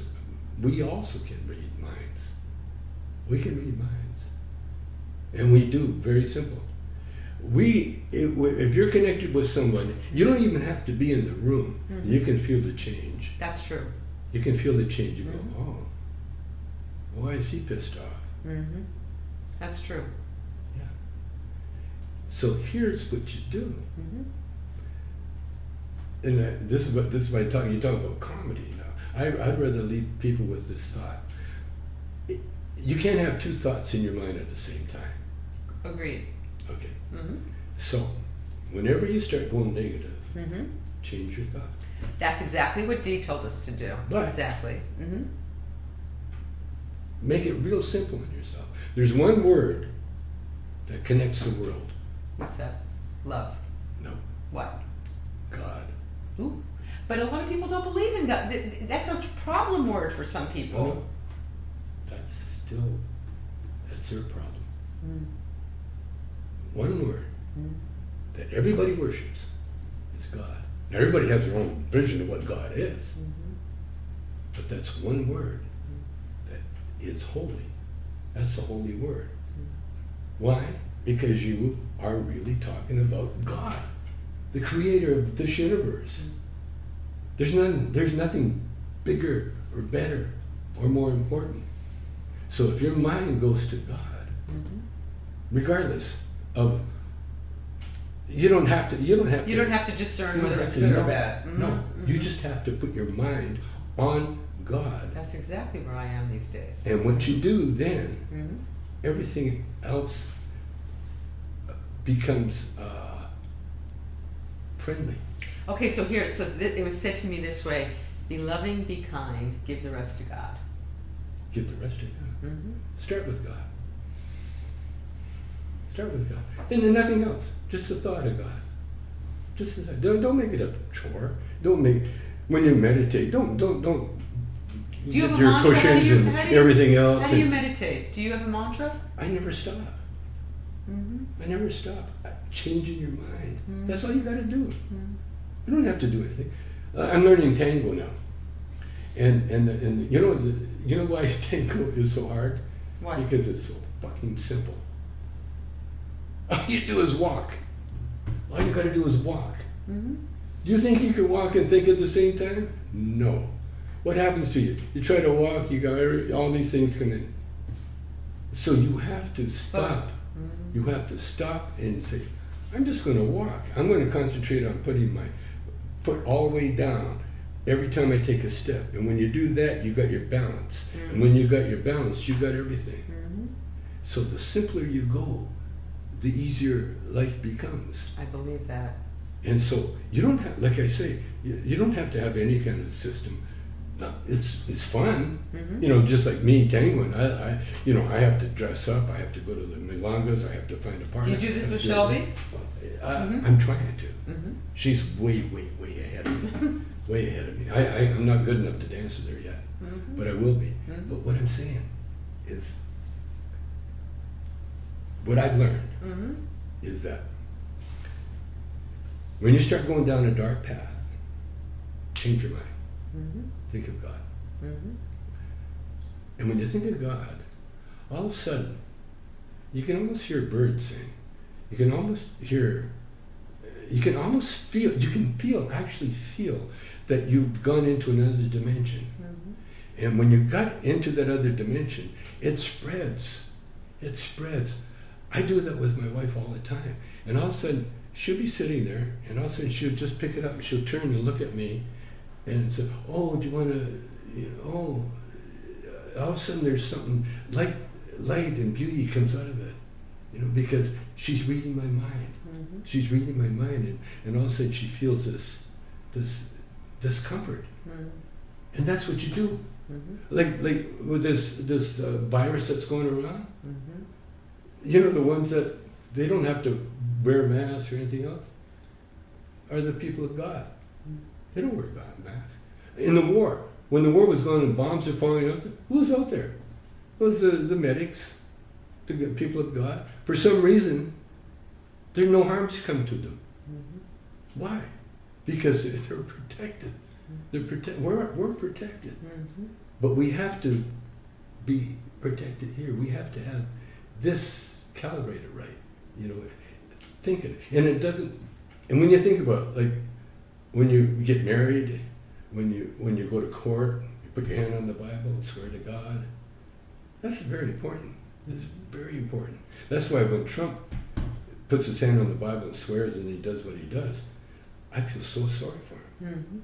I want to forgive him because I see how horrible his life is going to end up. It's going to be so bad. And not just this life, but you can just see all the learning that he's going to have to go through. And so what you do, you feel sorry for him because he's just another soul that doesn't know the secret. See, the secret is God. It's been written in every holy book. Every holy book that you can read is in there, that you pay respects to the higher power. You are the higher power.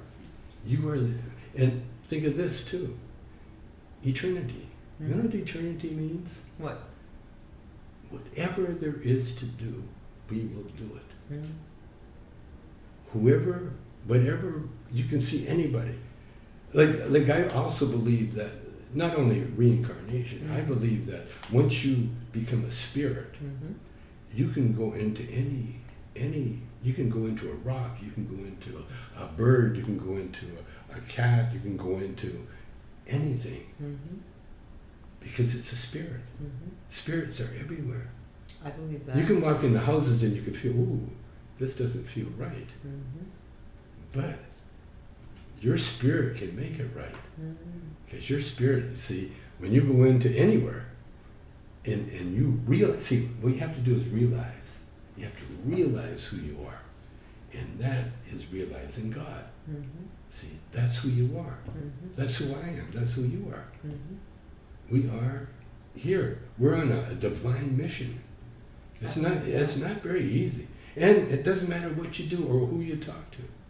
You know, like now when I go out and I sign autographs and or take pictures, you know, I can feel people. Like I'll walk in, no matter where I walk in, I'll send people they love me. Now all I've done is walk into the place, Mm-hmm. but what I carry with me is this awareness. See, awareness of God, and when you're that connected, Mm-hmm. miracles happen. Mm-hmm. I believe that. Weathers change. Weather changes. Mm-hmm. I always used to joke with when Shelby and I, wherever we went, she would bring sunshine. No, it's crazy. Mm-hmm.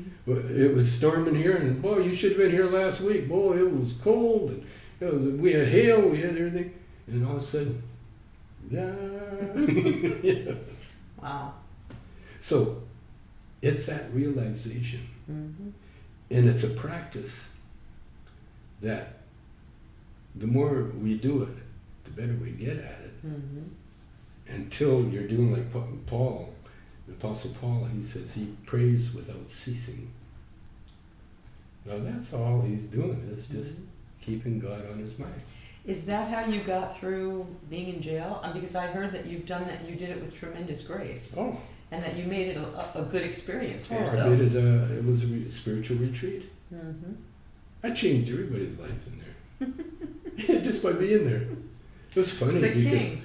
No, not a king, more like A prophet. Like, well, they told me, the one guy told me, he says, when I saw you, I saw this kind of this aura, this glow, you know? And I just, obviously, this is who he is. Because that's what happens. Mm-hmm. It's realization. Mm-hmm.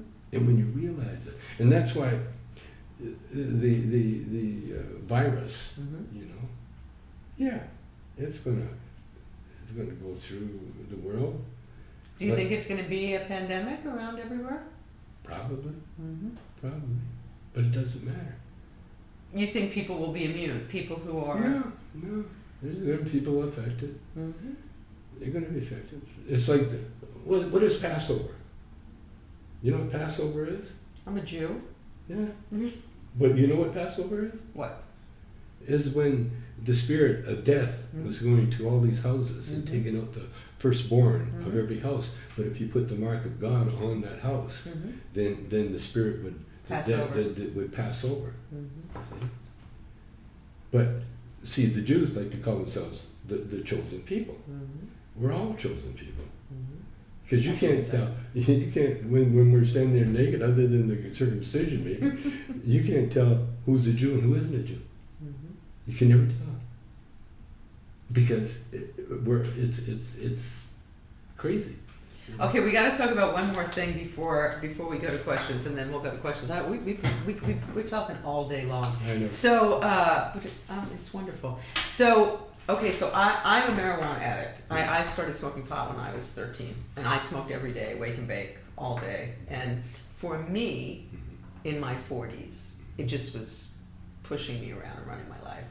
And I made a choice to stop doing it because I couldn't get through a day without smoking pot. I couldn't get through very much minutes without smoking pot. And for me, I did not make a million, I didn't make all the movies. I didn't do all the things I wanted to do. I quit smoking pot and I wrote a book about it. And you wrote a book? And I wrote a book about it. And Carl Reiner published it. And, but if I could smoke like you, if I could smoke and be my most productive self I never got to have edibles. I never got to go into a pot store. I never got to do all those fun things. But Because you because I stopped, because I chose a long time ago to stop. I to chose stop, yeah. 18 years ago to stop. So to be able to continue, so okay, you went through a period of 3 years where you were sober. Was there a difference in your life? Did you mark a difference, or not so much? I don't know. See, I grew up in Calgary, but when the guy gave me a joint in the Lenny Bruce record, I put the joint in my pocket because I had no idea if I'd ever get another joint. And so I just took if you only knew. I took that joint and I just took a toke and put it out. Put it in. That's what you gotta do. That's what you gotta do. It's immaterial, you know. It's. Did you Jones when you weren't smoking? Because I Jonesed like a motherfucker when I wasn't smoking. You didn't Jones when you didn't smoke? Not at all. Mm-hmm. No, you Jones because you were involved with yourself. See, the secret of life really is to help others. Yes. Being of service is huge. That's it. That's it. As simple as that. I wasn't. So if you're jonesing, it's because you're not helping others. Mm-hmm. I like that. See? And that's what I did in jail. All I did was I introduced the I Ching to people. I didn't preach or anything. They'd say, "What are you doing?" I'd say, "Hey, come on, I'll do a reading for you." I changed so many lives. Can you give us the 5-minute version of what the I Ching is? I Ching it was written. It's the same thing as flipping a coin, heads or tails. Mm-hmm. The only thing is you flip 3 coins, Okay. and then you flip them 6 times.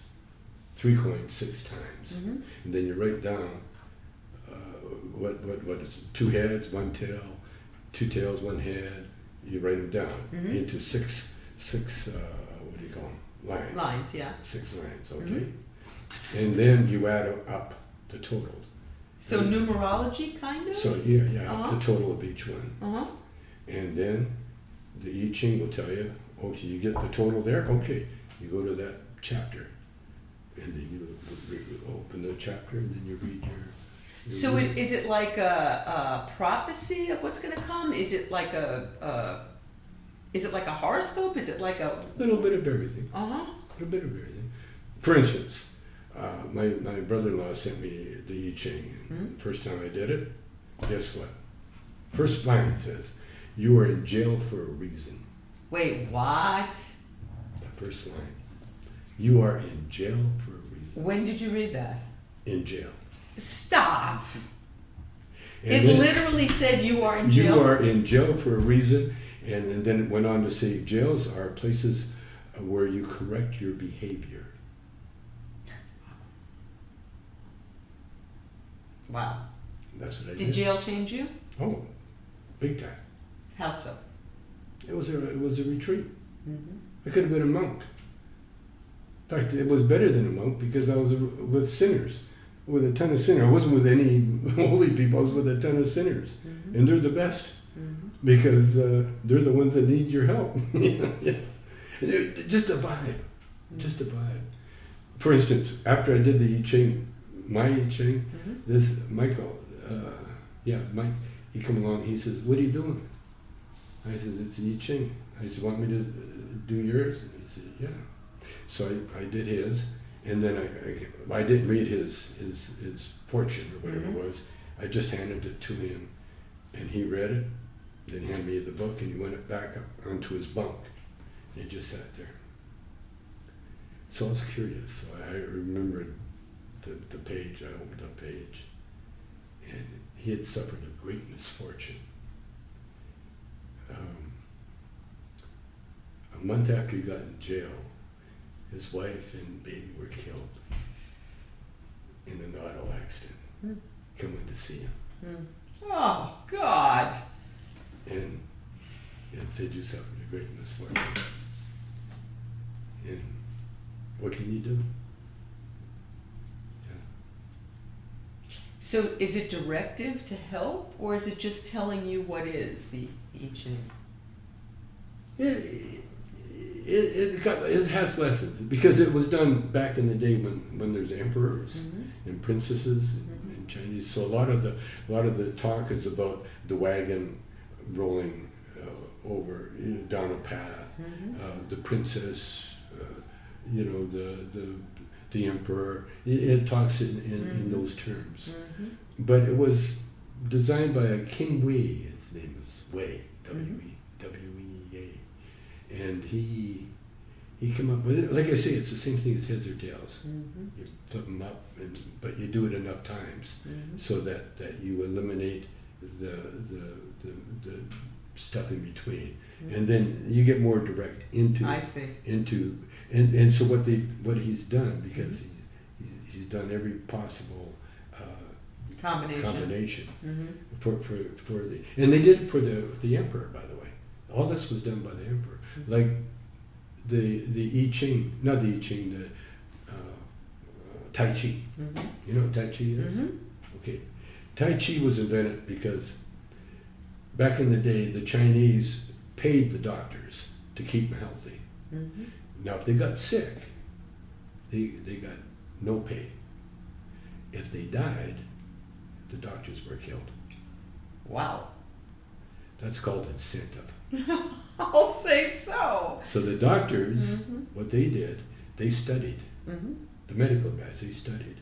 They studied animals, they studied nature, they studied everything. And what they found out is that water, if it's not flowing, it becomes stagnant. And it becomes disease-ridden. So you got to keep flowing. There's what the flowing is. To keep your blood flowing. Birds, when they get too much electricity in their body, they ruffle their feathers. And so you got to keep that the feathers ruffled. And so when they do like lions or monkeys and that, there's certain moves that you want to do in order to keep everything in your body flowing. You want to keep it flowing. You want to keep the blood flowing, and you want to keep the muscles being used. That's why a lot of it doesn't seem like you're doing a lot of exercise, but you are. At the end of the Tai Chi, it wears you out. Which is why I like tango is like that. Except you're doing it with a girl, and so it's more interesting than by yourself. But I heard you say something about what makes comedy work is the break, the pause, right? And so tango has the pause, right? Big time. That was the only thing I wasn't doing. I never knew how to do it because I was a salsa dancer, and you don't pause the salsa. But tango, you pause. You do it slow, and I've been learning, often. And if you go on the internet, there's a ton of tango teachers if you want to find it out. But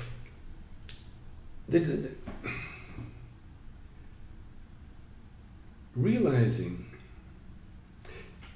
very important that we help our people. Very important. That's what we're here to do. Being of service, yeah. Yeah. That's what we're here to do. And the minute you get sad, the minute you start jonesing on stuff, it means that you're not helping someone. That's a very good point. Yeah. Yeah. Yeah, because if I'm helping somebody, I'm not, and it also helps me because then I'm not in my own head making myself crazy. Hello. That's what I'm saying. And what's there to be crazy about? Oh, I can tell you a lot of things that I can be crazy about. When I was on Joe Rogan, yeah.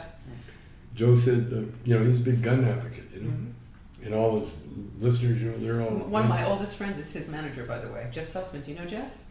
I probably met him. But I said, and Joe asked me about guns. I said, no, I don't believe in guns. And he said, why? I said, well, for one thing, I was an Army cadet. I know what guns can do to you. And another thing too is that, think about it. What do you own that's worth another person's life?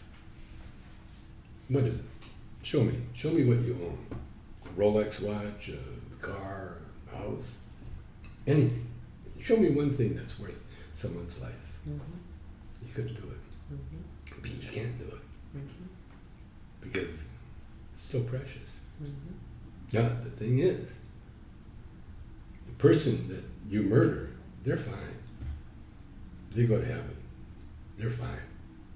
They're probably ordained. Most of the time it is. The guy that did it, they're the ones that suffer. Mm-hmm. Oh, and the suffering is, you can't sleep.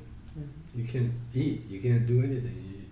You got that naggy thing in your head. I watched a guy on TV. He was a serial killer, but he's. I only killed 5 people. That's not a serial. I cracked up. He was, no, I admit it. I'm a piece of shit. I'm terrible. But I hate it when people start talking to me. He's a serial killer, man. But you do have to feel sorry for him, man. And he starts talking about his wife because she was involved in it too. Mm-hmm. He's doing time in Panama, and which is actually quite nice, for a serial killer. Mm-hmm. But that's us. That could be us. We could be sitting behind that bar. That's his karma. He's going through a whole number of things. The same as the prison I was in. You know who did the worst time in prisons? Mm-hmm. The guards.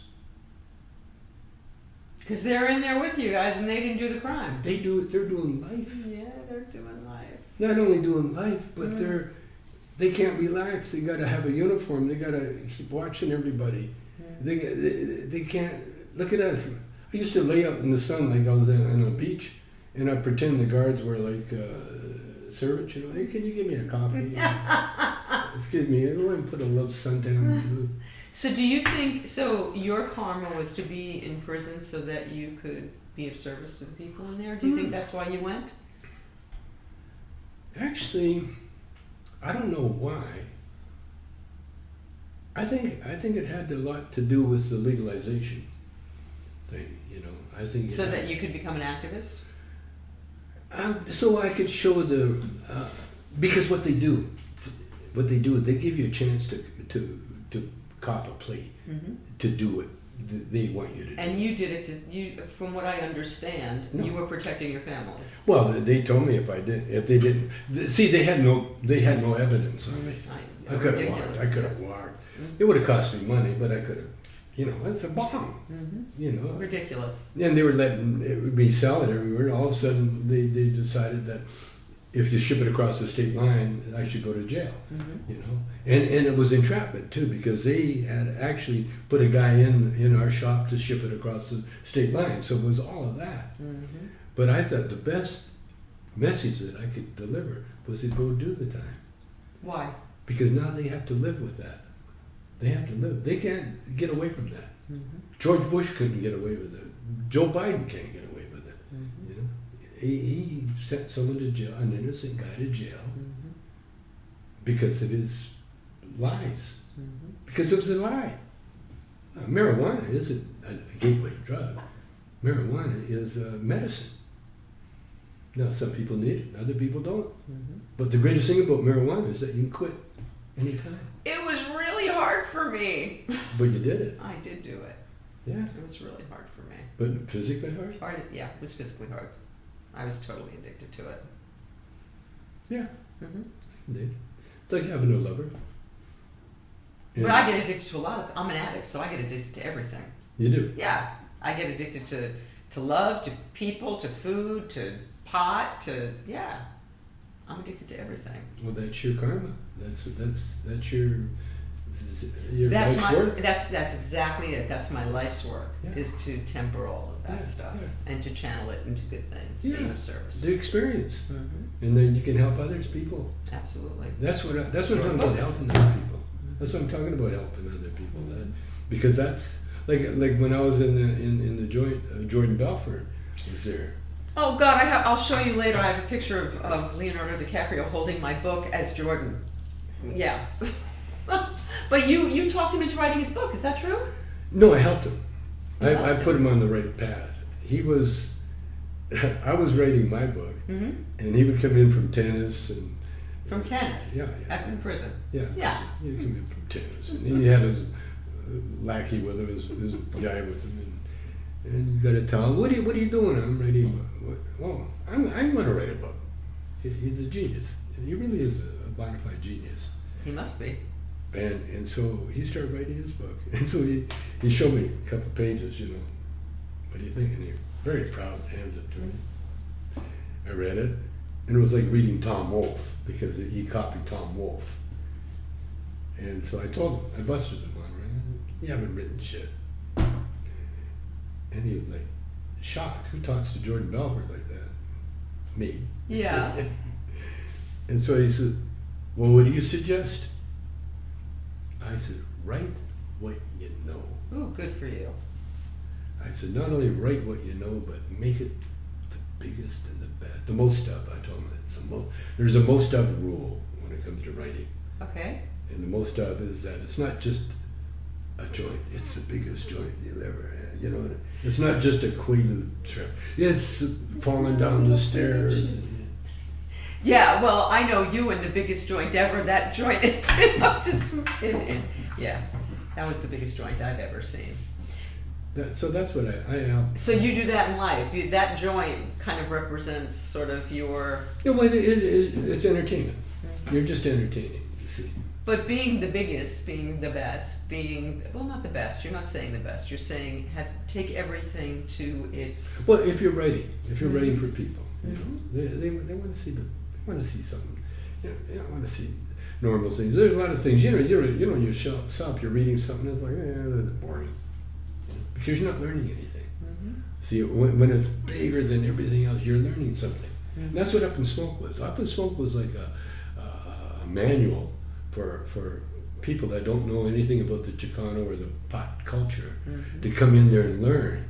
Oh, this is what they talk. This is what they act. This is what they eat. This is what they do. You know, it's learning the culture. Well, and it was also for us who were all a part of that culture to See. have this mirror put up, right? Yeah, that was pretty fantastic. All right, so let's take some questions. What do we got, Hayden? All right. Hayden George back there, by the way. Thank How's you, it Hayden. going, everyone? Being very quiet. Just listening intently. I'm intrigued. I'm really listening. One is, in one of your earlier movies, you worked with Pee Wee Herman before he was big. What was it like interacting with him before his? He was a genius, another genius. You know, he was Paul Rubens. He was playing the groundlings, and he had a ton of characters. And so when I approached him about the movie, he says, "So who do you think?" I says, "I like Pee Wee." He says, "Okay." So it was that simple. No, he's a phenomenal actor. He's a really sweet guy. Really sweet guy. I recently saw a video of him performing his stand-up skit while he was still developing Pee Wee Herman. God, it was phenomenal. People were on the floor. Oh. It was hilarious. Oh, what he could do. Yeah. He had a little bit where he'd get on his toes. Did he do that? Yeah. With his running shoes? He'd get on his toes and walk up on his toes. Oh. He was great. He was a freak. Uh-huh. You know, really a freak. And sweet as can be. Sweet as can be. It was weird when he got popped, you know. Yeah, I remember that. Yeah. That's affected his life in a big way. For you, it was different. You made it work for you. Well, it wasn't a sex crime. You didn't have shame. No. It was. It was like an innocent guy getting thrown in jail. That's all it was. You know? And especially a pot activist. Not so much pot activist, but more of a Bible thumper almost. You know, to get me in there. You know, because I couldn't wait to experience. You see, I go back. You know, one of my best friends, when we were both 14, 15. I think I was 15. We got in trouble. Joyriding, it's called in Canada. Car theft anywhere else. But what we would do, people would be warming up their cars to go somewhere, and we would get in, take the car, and take it for a run, you know. And unfortunately, he overturned this one car and almost killed a bunch of people, and he ended up going to jail. Well, when he got out of jail, he was all ripped and buffed, and we looked exactly the same when he went in, but now he's got this body. And I always thought to myself, because I had quite a few friends that were in jail, because my house was my mom and dad were so friendly that I could bring people that just got out of jail and they would stay at our house and be a halfway house. And so I had heard a lot of jail stories. And it was almost ordained that I was going to go to jail. Yeah. Any other questions? Yeah, let's see. So, someone wants to know a little bit more about your experiences with Jackson 5 back in the day. Well, unfortunately, I just saw them, well, like everybody else, you know. We were there a week, and so we saw him every day with Michael. Michael would pull a little carton over to the mirror, and then we'd get up on the carton and stand in the mirror and How he was a little kid. He was tiny. He was a tiny little guy. And he'd fix his hair, get ready for show. Like I say, he was little an adult. And you get up there and he could do all those turns and dances and everything else. And Joe was quite funny. Joe was like pure ghetto, right? The ghetto. And so when they got their contract, Motown gave them a contract. Joe and Bobby brought the contract to me because I was the whitest guy they knew. and I looked like a lawyer. You know? I had glasses, you know, and I saw a picture of you actually from back. Yeah, you had straight hair. You looked straight. Yeah. Black hair, and so I looked like a lawyer. And so I took the contract, and looks okay to me. I mean, what are you going to do? You know, Motown was the best company you could have signed with, you know, and it did well. He did well. Yeah. Anything else? Let's see. Do you have any movie plans for the future you're thinking about? We do. In fact, I can tell you on screen, we had a meeting at CAA, Cheech and I, and my son Paris, who's going to be producing, and with a company, and I love. Well, see, I did a movie called Color Out of Space or something. Anyway, with the Nick Cage movie. Yeah. And I had a little bit part in there, and so the producers of that movie, they come up with this idea of a serious Cheech and Chong reunion movie. A serious? Serious, yeah, I love it. Really? Yeah, Cheech too. Yeah. Wow. Yeah, because it's the opposite of what we do. So it'll be more interesting. It'll be very interesting. And of course, at the end, we're back being Cheech and Chong. Well, that's good. I like that. Well, no, but that's how you do it. That's a way to do it. You know, use the serious stuff to set him up, and then he goes. No, there's funny with serious. There's funny. It's just a different kind of laugh. Okay. You know, it's not so much an escape as it is. Like a character study? Is it like a character study? Well, yeah, it will be all of that. It'll be all that. Like serious things with Cheech's ex-wives, with me, and it's autobiographical. no, it's fiction. Okay. It'll be fiction, but with a little, you know, everybody's autobiographical. Everybody. Yeah, that's what it is. So that's in the work now, and the good news is that Cheech and I were both at the meeting, and we didn't back out. We didn't slam the door. That's good. Yeah, that works out. You guys are getting along okay? You guys are getting along well? I just left him a while back. Yeah. No, we're getting along really well.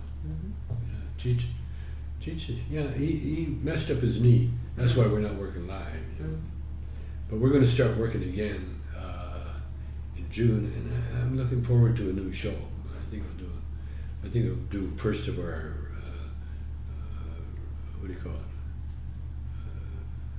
Retire? No. What do you think when you end your show? Like Cher's last farewell tour. So I think we'll do our first farewell tour. I was going to say, it's good you're doing your first, because there could be many more. Oh, that's what I'm saying. Yeah. I like that. That is it. Okay, all right. Well, Tommy, Think we got enough? you know, this is just thrilling for me. Well, I got to tell you, you have a charming way about of you. You know, you got a very nice way of enticing guys like me. No. Well, you were willing, and the fact that meeting in a Chinese restaurant parking lot and just asking and you saying yes, and then here it is just 2 weeks later and you're here and you're in my living room. It's my son. And I'll take it. Hey, look. And we got I'm doing the show in where are we? Montrose. Montrose. We're doing a podcast. Kinda. No. We did that earlier. No cheech. Remember I told you I had that podcast to do later today? You did forget, didn't you? I'm going to leave pretty soon, right now. Yeah. Okay, son. Hysterical. Well, anyway, I'm really, really grateful to you. You've been a hero of mine for a very long time, and I thank you from the bottom of my heart for a lifetime of laughter that as a pot smoker, as a comedy enthusiast, you've just been a